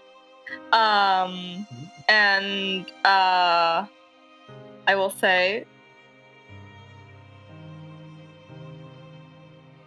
with the powers that the ancient forms grant, we can bring safety and security to those who rest. We can protect them while they heal and while our healers tend to their wounds. And we can seek vengeance upon those who would do this to our people.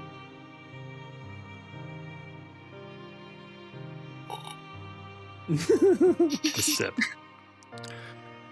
Yep. Bryn, this is incredible. What further demonstration? Eshonai, one of your sisters or one of the humans, what would you demonstrate of what you can bring to our people? Tevlin will step forward and use touch the ground at kind of an open space, and use memories of stone, with the rhythm of peace attuned, and ask the stone to show us a time when the singers and humans were here together at peace. Okay. We'll give you advantage on that. We'll do a cohesion.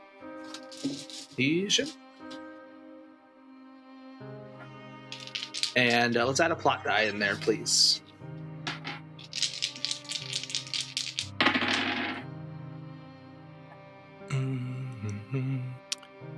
No plot.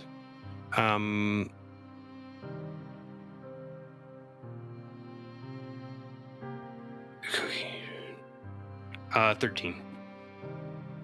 13. The stone kind of rumbles a bit, and you can sense that this place very rarely saw humans and listeners together itself.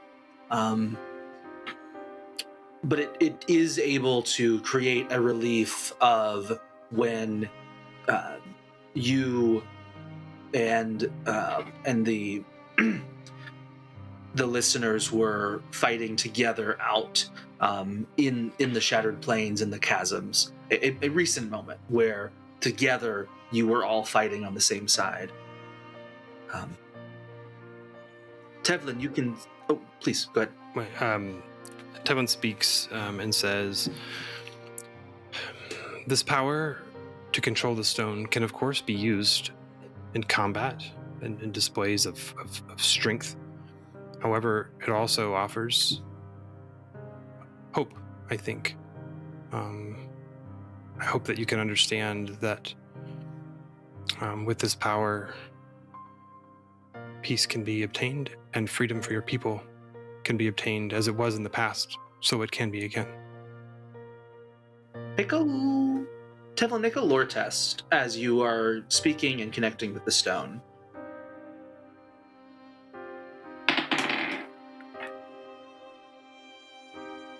$22. Okay. Tevlin, something within the stone does resonate, with your desire, having listened and feeling the need of this people.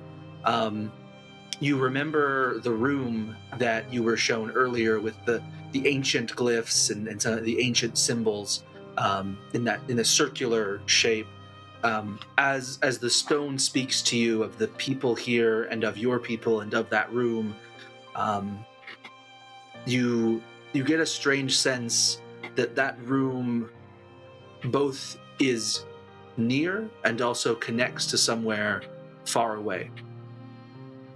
The surge of transportation within you even reaching out a little bit there's something resonating within you about that room.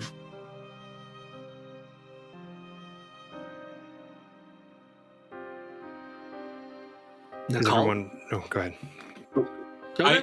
I mouth thank you to Tevlin and hum resolve. Good plan. So, Nakal? first he needs to, if it's okay, I need to do into Eshonai. Okay. And see if I can interpret something. Specifically, how she is feeling about these demonstrations. 10. And with a 10, I'm going to say that she feels fairly opaque to you. Not necessarily any indication one way or the other. So I'm going to look to Eshonai and purposefully making sure not to use any rhythms. I'm going to look her in the eye and be like, you wished for a challenge of strength. What if I offer you a challenge of endurance? I will give you 5 blows to render me unconscious.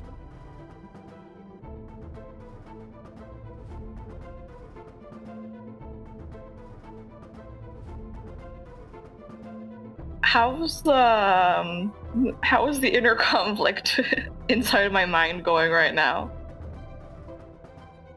So, I mean, Eshonai is certainly, you're impressed by these wonders, things that, when you had learned the songs and learned the histories, there was always talk of these powers being dark and deadly and harmful. And yet here are those who have these powers offering an open hand. I would say that there's only a little bit left of her that's clinging to this idea of, but at least this is bringing strength. Like, even though these other things are nice and pretty and beautiful, that's not what's going to stop the Alethi. I think there's a part of Eshonai that would find this appealing, this idea to prove either this power was worth it or it wasn't. Okay, so to the rhythm of thoughtfulness, Eshonai will say,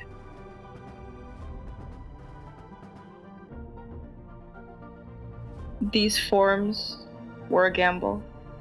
That they might be enough to bide my people time, to protect us long enough for us to be able to rebuild in the future.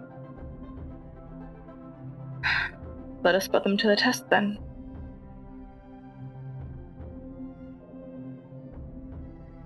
So Nakal is going to turn to the 5 and ask if there is an open arena nearby.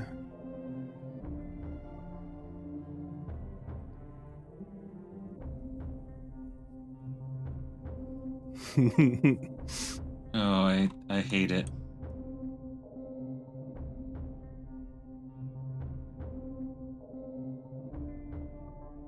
Can I make a I don't know, some kind of like observation test to know if I have any better sense about this other light sprint that's around?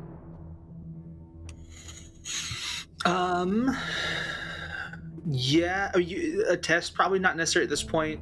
You get the sense from Leitmotif that they are present but unable to leave Eshonai because they are doing everything they can to maintain what nascent bond there was within her.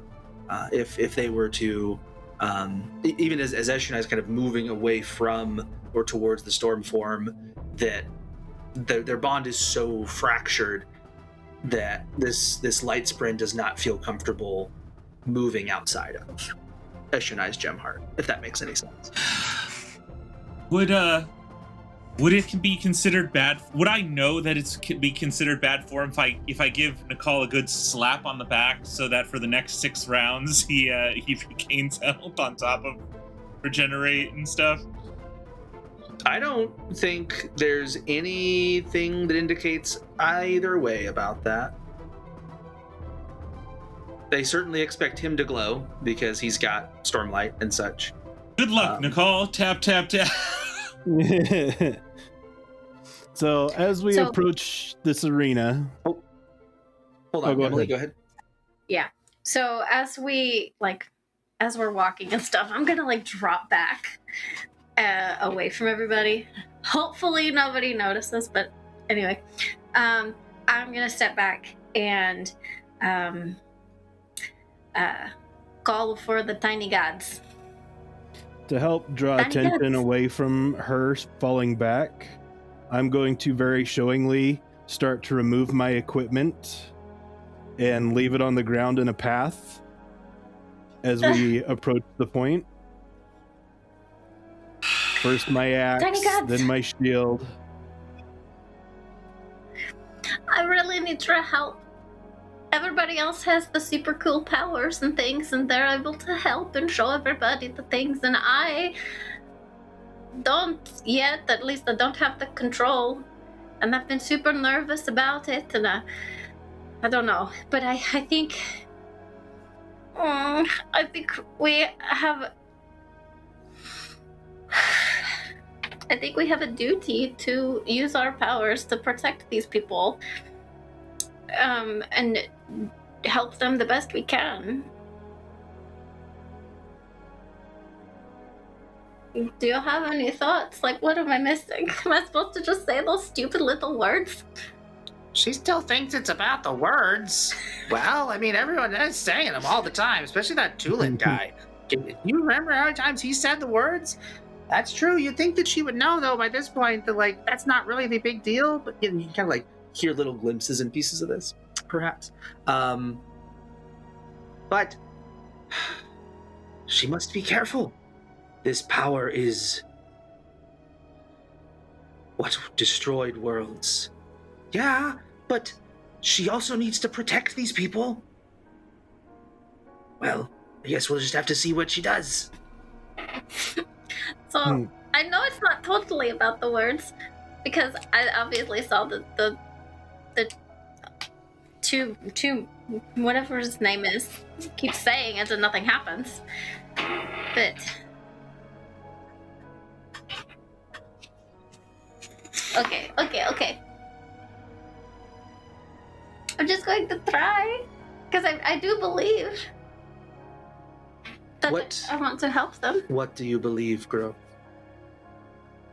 that we, with our powers, have a duty to protect these people and help them how we can with the powers that we've been given.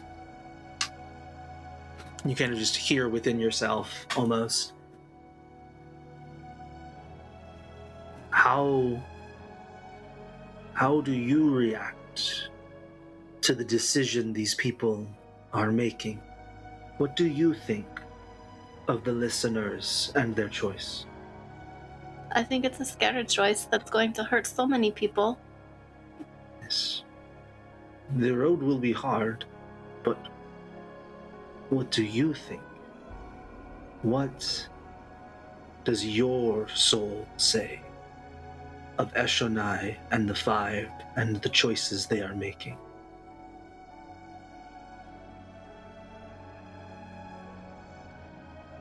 I think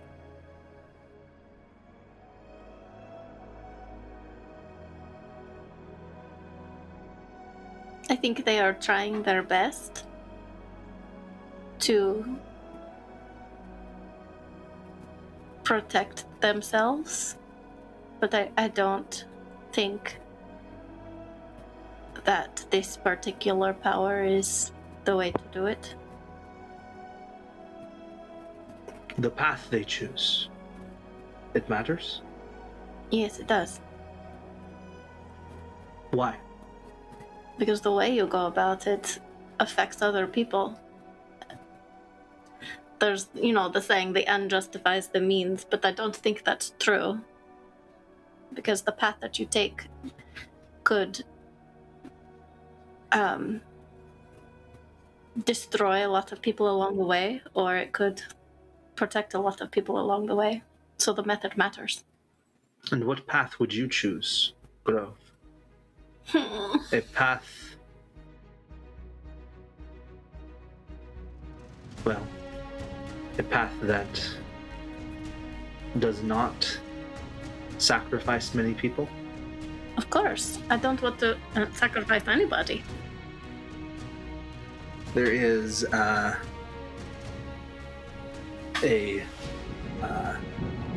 this kind of tornado of fire that kind of comes up around you.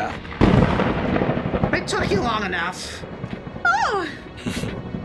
Hello! That's right. They're accepted, Grove. Oh my goodness! You guys, what are your names? Will you tell me your names now? Oh, that is such a good idea. The woman who wrote the names down, she will have to return to her place in the notebook so I can say them. We're almost there. Oh, yeah. I, of course, I am Ignatius. And I am Guthrie. Guthrie. I'm Guthrie. I'm Guthrie, y'all. Does she explode with yeah. light, drawing attention to herself? Oh yeah, there's like an explosion of light. There's a flame, like the dust sprend, ash sprend, and the wind, the honor sprend, kind of swirling around, creating this this kind of fiery vortex, especially with the big fire pit that's off to the right in this arena, and hello. Hello! We should probably go. Yes. Catch up. They're doing a thing. I'm going to Okay. run. Come on. As you are, Hey, guys. as you're glowing, I'm already looking in your direction because I noticed, and I just am smiling, and I said, "I told you I trusted you."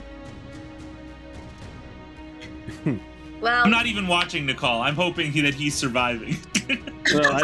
Well, I've turned around too with the sound, and I'm going to shout. The best of us has begun to shine, and then I'm going to turn back to the combat. And you want to do anything else before? Tevlin runs to hug her. Yeah. I get to. Best High five. friends. Look! I'm glowing. But what can you do? I don't know. I got out my powers today. I'm going to try and jump up in the air and fly. Right over Go the ahead fire and pit. roll a d20 and a plot die for me. And that's how Emily went to space. I rolled a 15 Mm-hmm. and an opportunity. Okay.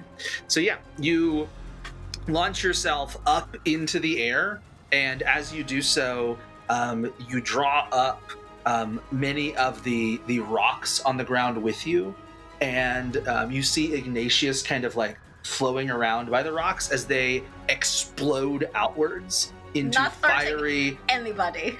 No, Okay. no, a demonstration above us. of power. Okay. as A it were. demonstration of A power. human firework. Yes. Yes. Baby, you're a firework. Less than 3 seconds. Can't be copyrighted. We're fine. All right. Eshonai, they show that they have power as well in this bright-haired one. She has hidden it till now. Not hidden. Not hidden. Didn't have. They were impressed before. They're slightly less impressed now.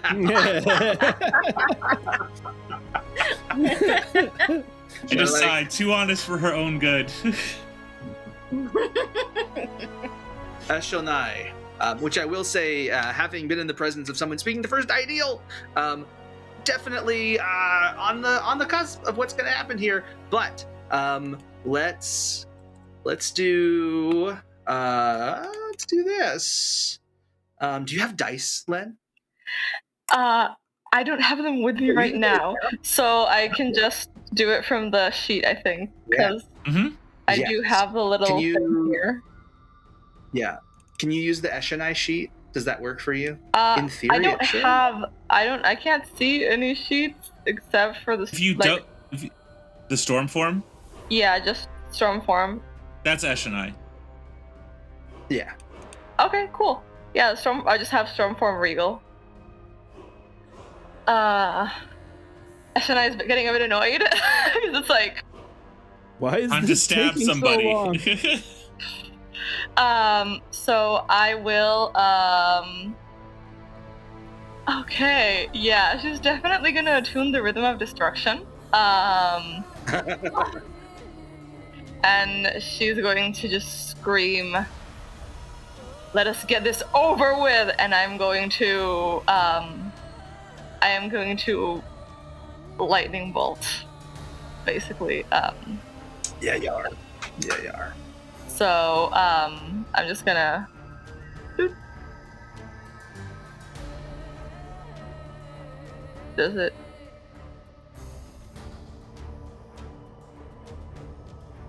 Yep. Oh, that was almost a nat 20. That was almost a nat 20. Almost, but wasn't. No. It's okay. Don't be all cocky over there. A 15 still beats your AC, your physical does. defense. And It matches my And physical defense. Thank you. Meets it, beats it. Yeah. that's what I said. Yeah, meets it, Yeah. beats it. Acting like this is some difference of word. You know what? I will say, Nakal, I'll say that you were able to use your tension on your clothing basically to maintain your deflect value. Because I think you said you were Yes. disarming so, yourself otherwise, yeah, before right? before she launched that attack, I was taking off my armor to minimize the lightning being drawn to me. Okay.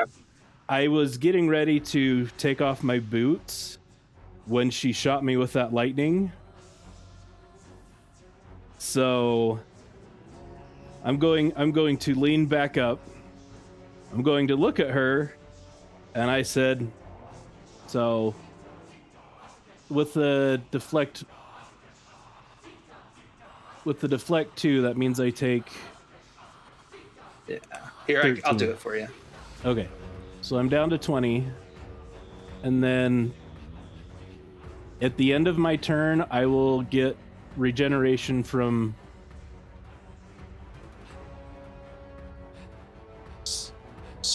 Well, you could Bryn. regenerate. Bryn, how much is your healing? Well, that's at the beginning of his turn. It'll go off. Sure. Oh, okay. Beginning Yep. of my next turn. But it's 1d6 plus Well, 6. this is- And then, so it's so- the beginning of Nakal's turn. It's 1d6 plus 6 plus whatever his radiant healing is.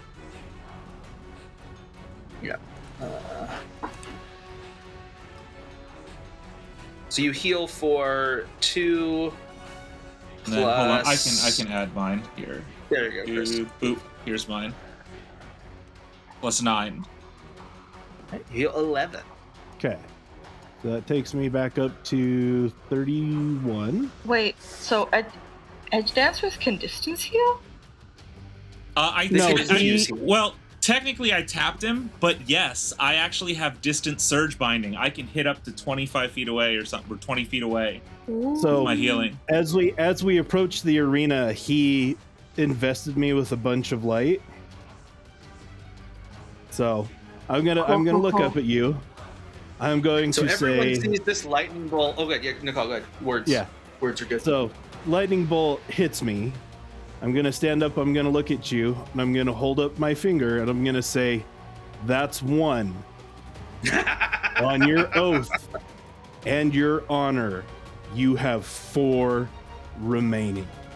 I am then going to take my actions to take my shoes off. I'm going to take a wider stance, and I'm going to take stone stance. Yeah, I'm going to say basically, Nakal, you can use the stone at your feet to functionally take the brace action. Okay. In this kind of unique scenario where you don't have your shield with you. So that will impose disadvantage on Eshonai.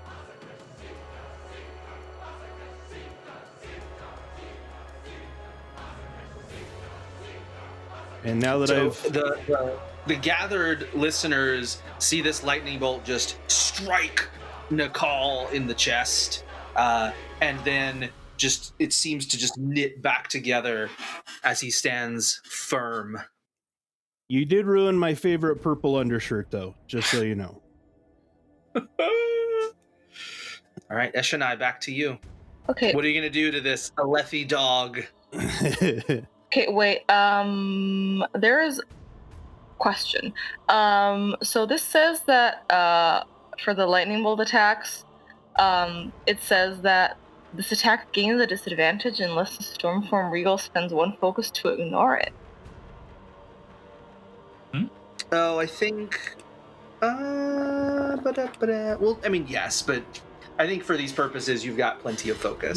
So I'm not. You're We're Eshonai. doing- Come on. Yeah. We're focused on the storytelling, so I wouldn't worry about the focus. She is probably extra focused because she wants to show Mm-hmm. what this form can do. Yeah. I'm just asking because I will be the first person to call out a GM asking about rules, but I'm also the first person to say, "Hey, I made this mistake, and you basically put me down to basically 0 HP." I'm nothing if not fair. Super. So That's the kind we love. okay, so then I should have rolled at disadvantage, right? Yes. If you wanted to try, you could do a roll. Because you have like an extra action there. Maybe pick like an intimidation or Oh, an agility yeah. or I like athletics that. roll I like with that. advantage. Yeah. Okay, yes. So I'm gonna do intimidation. Roll.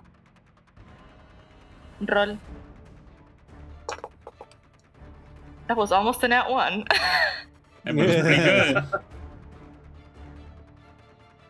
Okay, with a 20. All right, with a 20, I'm gonna actually flip it around. I'm gonna give you advantage on this. It's gonna overcome the brace. So Cool. So then give I'm that lightning strike. gonna do a straight roll. Oh, I could have totally done this to gain advantage in the first roll. That's fine. Straight roll. No, I'm giving you actual advantage. I'm saying that functionally, that's with the 20, you're getting double advantage, which will cancel out one of the disadvantages. So when you do the bolt of lightning, either give advantage to the d20 or to the damage dice. Boop. Ooh, Yeah. right. That's a That's a good one. 20. That's a good one. Yeah. All right, Nakal, you take 13 damage. Okay. And then how do I roll my regeneration? Is that under... Oh, it's right here. Another 12 back. So that puts me back at 30. Nice. Eshonai, you are infuriated as you see this Alethi pig seemingly have taken no damage so far. Just like he seems just as fresh as when it started. Okay. Nakal, do you want to taunt her again? Not so much taunt, but again, I'm going to remind her. 2. Oath. Honor. We said 5, and I only did 2. It's just 3. He's saying No, you're no. on 2. No, are you He's saying- actually that Oh, was saying I you. was like, I'm saying that's 2. are you crazy? No. That's Okay. 2. Continue, hold to oath and honor.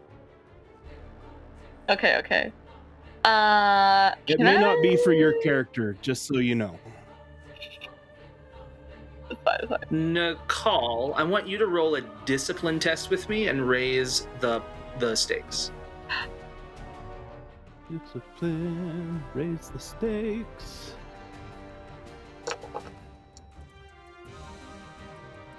Okay. With the 20, you're able to maintain the brace. However, you unintentionally basically infuse or use the stormlight in such a way that Bryn's stormlight begins to peter off faster than he would have expected. You're not sure if it'll last the full 5 rounds. Eshonai. Okay. Can I Strike him with the lightning. do it. yeah. I mean, besides the fact that I'm basically just going to be spamming lightning bolt, would I be able to do intimidation again to try and gain advantage again? Yeah, absolutely. Perfect. Then I will intimidate. I'm not going to do it because it is fully 1 a.m. Sorry to break the movie magic, but it's fully 1 a.m. here and I have neighbors. But Eshonai is basically kind of like barely screaming. Yeah. Oh, yeah. That'll be advantage. And Teehee. raise the stakes as well. Oh, I'm raising the stakes.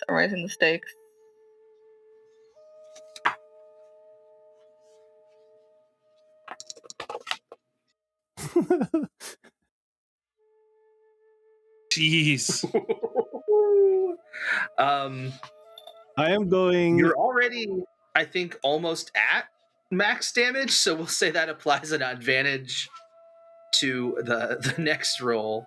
Nakal, as you take 21 points of Can damage. I do avoid damage with one of my focus? That Or your is the that- or have I got that? reaction you would be dodging, which would kind of potentially defeat the purpose of the I can stand here and take all of this and won't. Okay, gotcha. But you could, before she rolls next, take a reaction to kind of maybe try to put a stone up in between you or something. That's maybe a way to do that reaction without actually running away. Okay, gotcha. Chris, go ahead and roll his regen one more time. Make it count. 11. And then I gotta do mine real quick.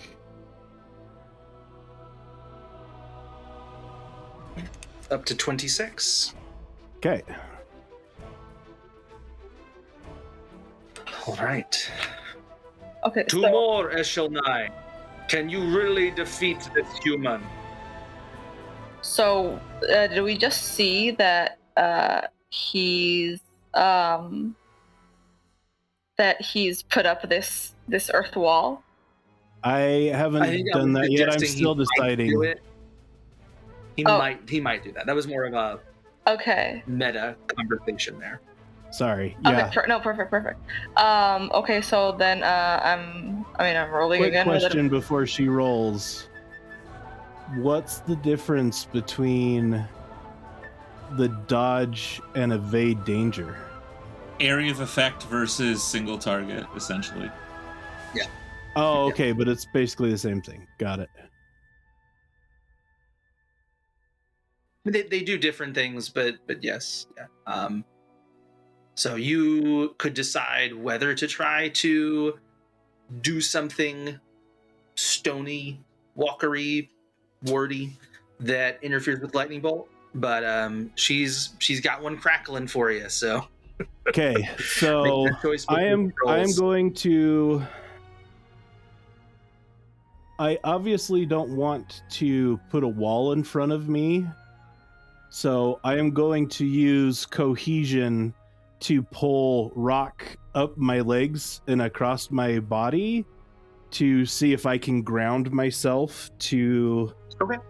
the next electrical shock.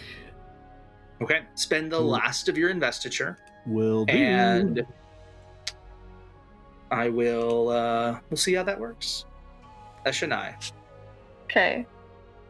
strike number 4. Oh, sorry, I don't know if I was supposed to roll for it, but You're fine. No, that's a good roll. 0. So, okay, when I this, then we see that he's using the rocks and stone. Yes, Healed I have himself. pulled stone up across my chest, Okay. but not very much of it. And I already had advantage from the opportunity from last turn, right? Yep. Yes. Okay, so since screaming is a free action, I will in fact Eshonai will in fact basically right before she kind of shoots this lightning bolt off, more like, I'm not specifically saying that I am choosing to hit a part of the body which would make it be like, oh no, because if you're hitting the head, it's a higher AC. It's more just like the action of being like lightning bolts to the face. And Eshonai will scream.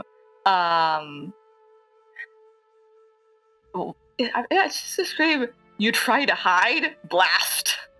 Ooh.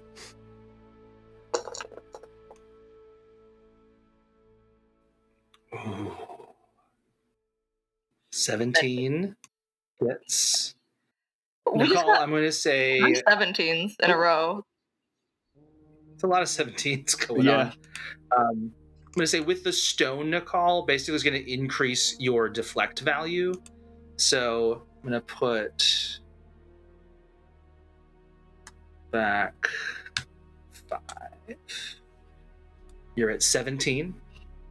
Okay. You are out of Stormlight. Breathe in. He got rid of all his stuff. I got rid of He all my canonically stuff. removed all of his things.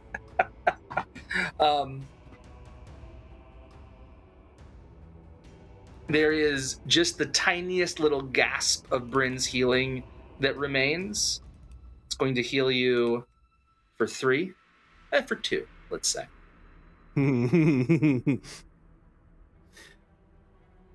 And so, after you accuse me of hiding, I'm going to again look at you, making sure I have no tones in my voice, and I'm going to say,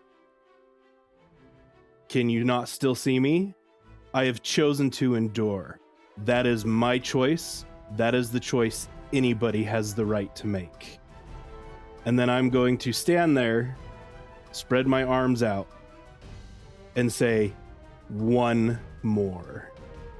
At this, Eshonai is fuming. She starts to like raise up into the sky. I don't care that they can't fly. We're doing this anyway. She's kind of like hovering up for flavor. No mechanical advantages whatsoever. I don't care. I was told canon was loose here. It is. She just leaped really slowly that it looks like she's. It's the strength of the electrical currents. Just, I'm not magnetic, flying. I'm moving in a controlled way upwards. She's falling upwards with style. Yeah. Buzz Lightyear is more poetic than I am.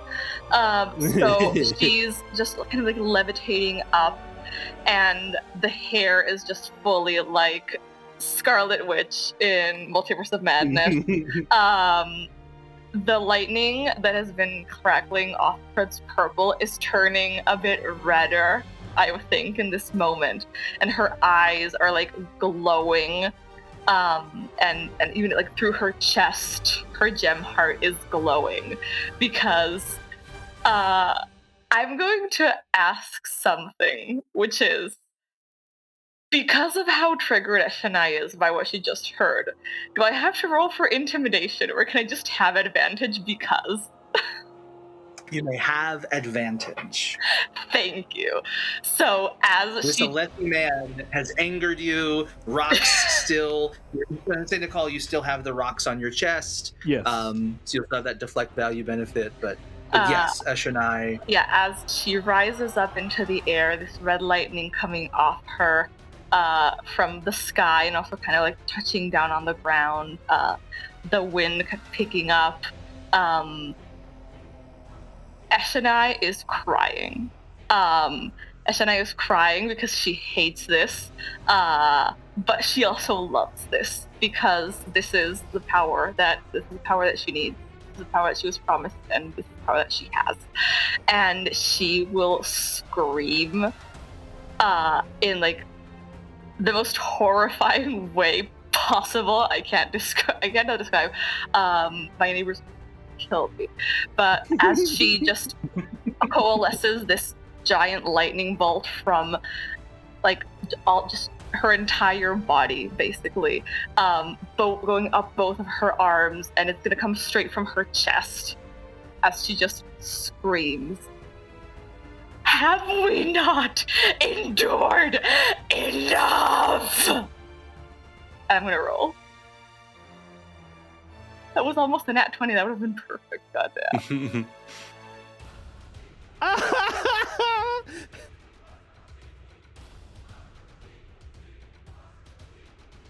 As the lightning strikes, there's a hush over the room. Nakal, held up mostly by the stones around your feet, linking up to your chest.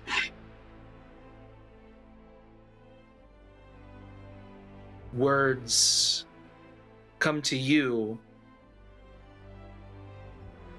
words honoring what you have done this day.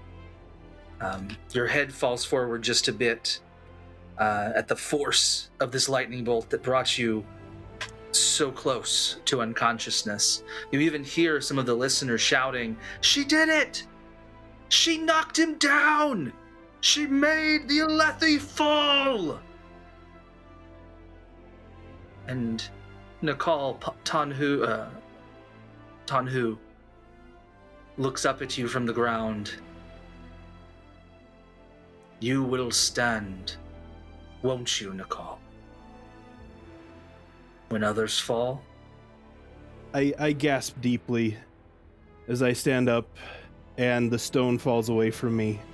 And I look up at Eshonai, and Eshonai is just, after she did that attack, she's just like, she is basically like collapsed on the ground with her arms in front of her, just kind of like this, and she is like, sobs are racking her body. This woman is fully crashing out now. I'm gonna look to her, and with the rhythm of remembrance, I am going to say, "My oath and my honor were both tested this day. What I have found is that I will step forward when others fall back." The words are accepted. As the glyph of the stone wards into the rocky ground beneath, Eshonai, as your spirit is launched with this attack of ideals being spoken before you, you have a moment of lucidity. will you speak the words? Oh my gosh. Wait, no. Wait. Ah! I'm going to approach you glowing. I'm going to reach out to you with my hand, and I'm going to say, this is not the beginning. This is not the end. This for you is an opportunity, a choice. And I'm going to hold my hand out to you. Take it. Oh gosh. It's just another step on your journey. Okay, so I am a little bit conflicted right now because I don't know. Like, I don't know if Eshonai can like deal with this. Sure. Because I will say, yeah, there's enough of her at this point. From the, she has seen that this power is not sufficient. I would say that's a huge thing for her. But continue. Go ahead. Sorry. Can I cut in? So I know that I heard that there's another Bryn there, but it's like afraid. It's kind of hesitant to do certain things. Yeah. Can I have Leitmotif encourage that Bryn to be a bit bold? Yeah.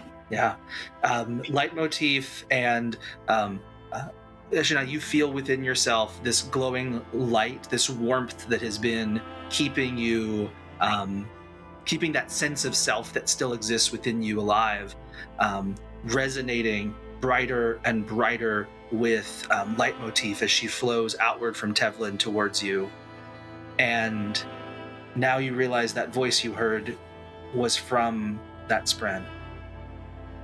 Will you choose me?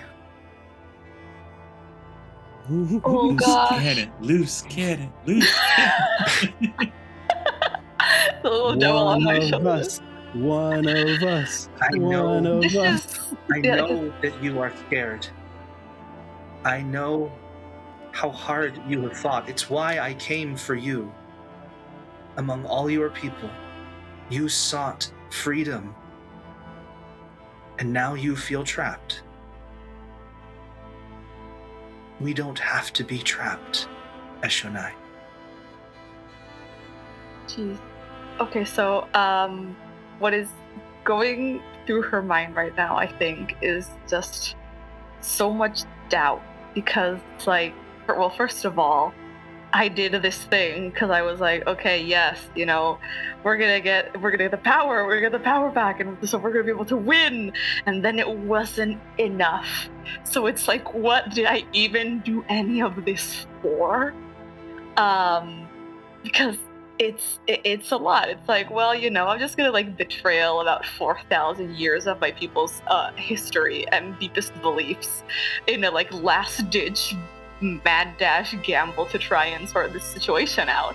And then it's like, okay, so you did that for nothing because the Radiants are still stronger than you, so like your sacrifice was basically or not. And now it's like, also, I don't know how she would feel about the fact that it's like, oh, so this friend was here. You let me do this. You were here and you let me do this. Like, girl, you were right next to me and you let me cut my bangs in the bathroom at 3 a.m. what are we doing here? So, oh my god, I am watching Eshonai struggle with this internally. Nakal is going to say, the choice is yours. You can make it now, or you can make it later. Fear not, for when you are ready, you will speak the words. They offer a true choice, Eshonai. I was not aware fully, but I do remember when you took this form, you did not know what would happen. You were horrified by what the Stormfather said to you. You have been horrified by what you have said and done ever since, and you could not choose. You were not free. We can be free together.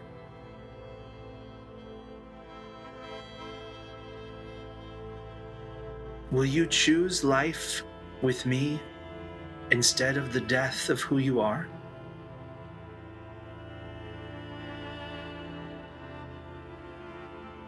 It's a great day to live in a 5-story building. I'm next to a window. I don't know what to do.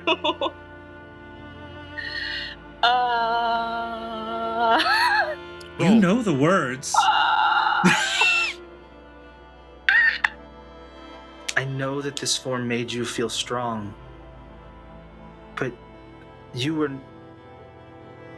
gave you a power that made you weak. You disappeared. I loved the vibrancy of Eshonai, and these last days I have barely been able to find you. And I know that you chose this to help save your people, but the path it is taking you down is not one of salvation. So please, join me as we take the next step towards life and strength and the journey to save our people. Yours and mine, the hidden Spren and the hidden listeners, both free from the dark gods and the humans. So, I think that right now, attuning to the rhythm of agony, the only thing I think Eshonai is capable of. I don't know if anyone hears this except this strange voice that is talking to her, in her, with her, at her, is her.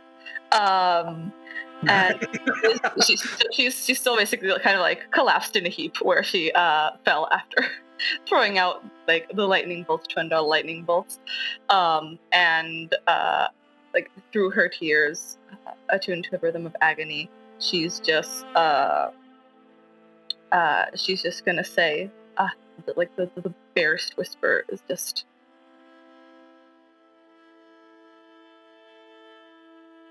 I want to live. I want my people to live. And I think that's all she. I think that's all she has in her right now. A feminine voice in the distance. Darling, it took you long enough. These words are accepted.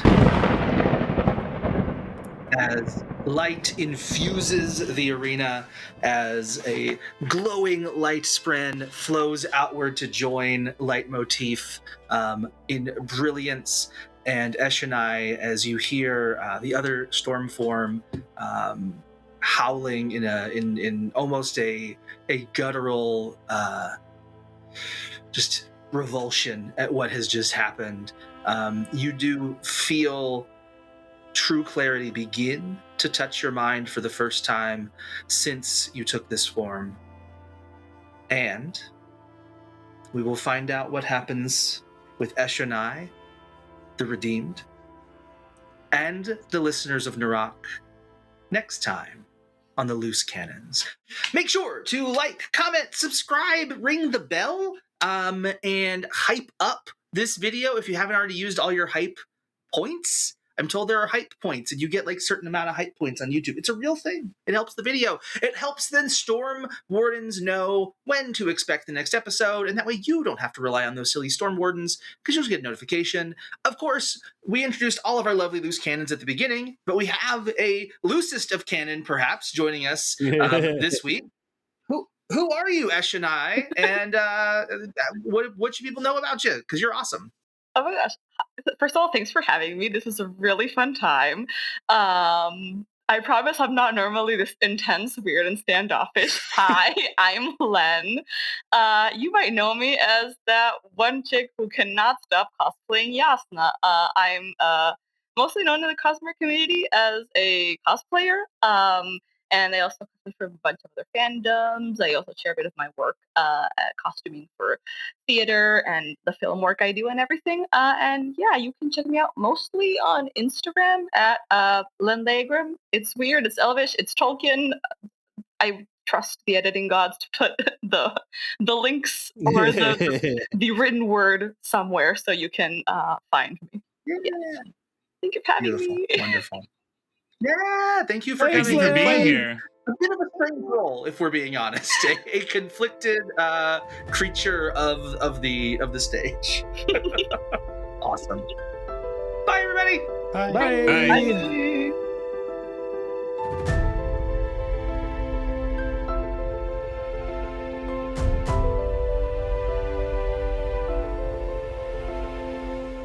This was out of my plans. Welcome to the Loose Canons. Oh shit. What would she want to do? Oh my god.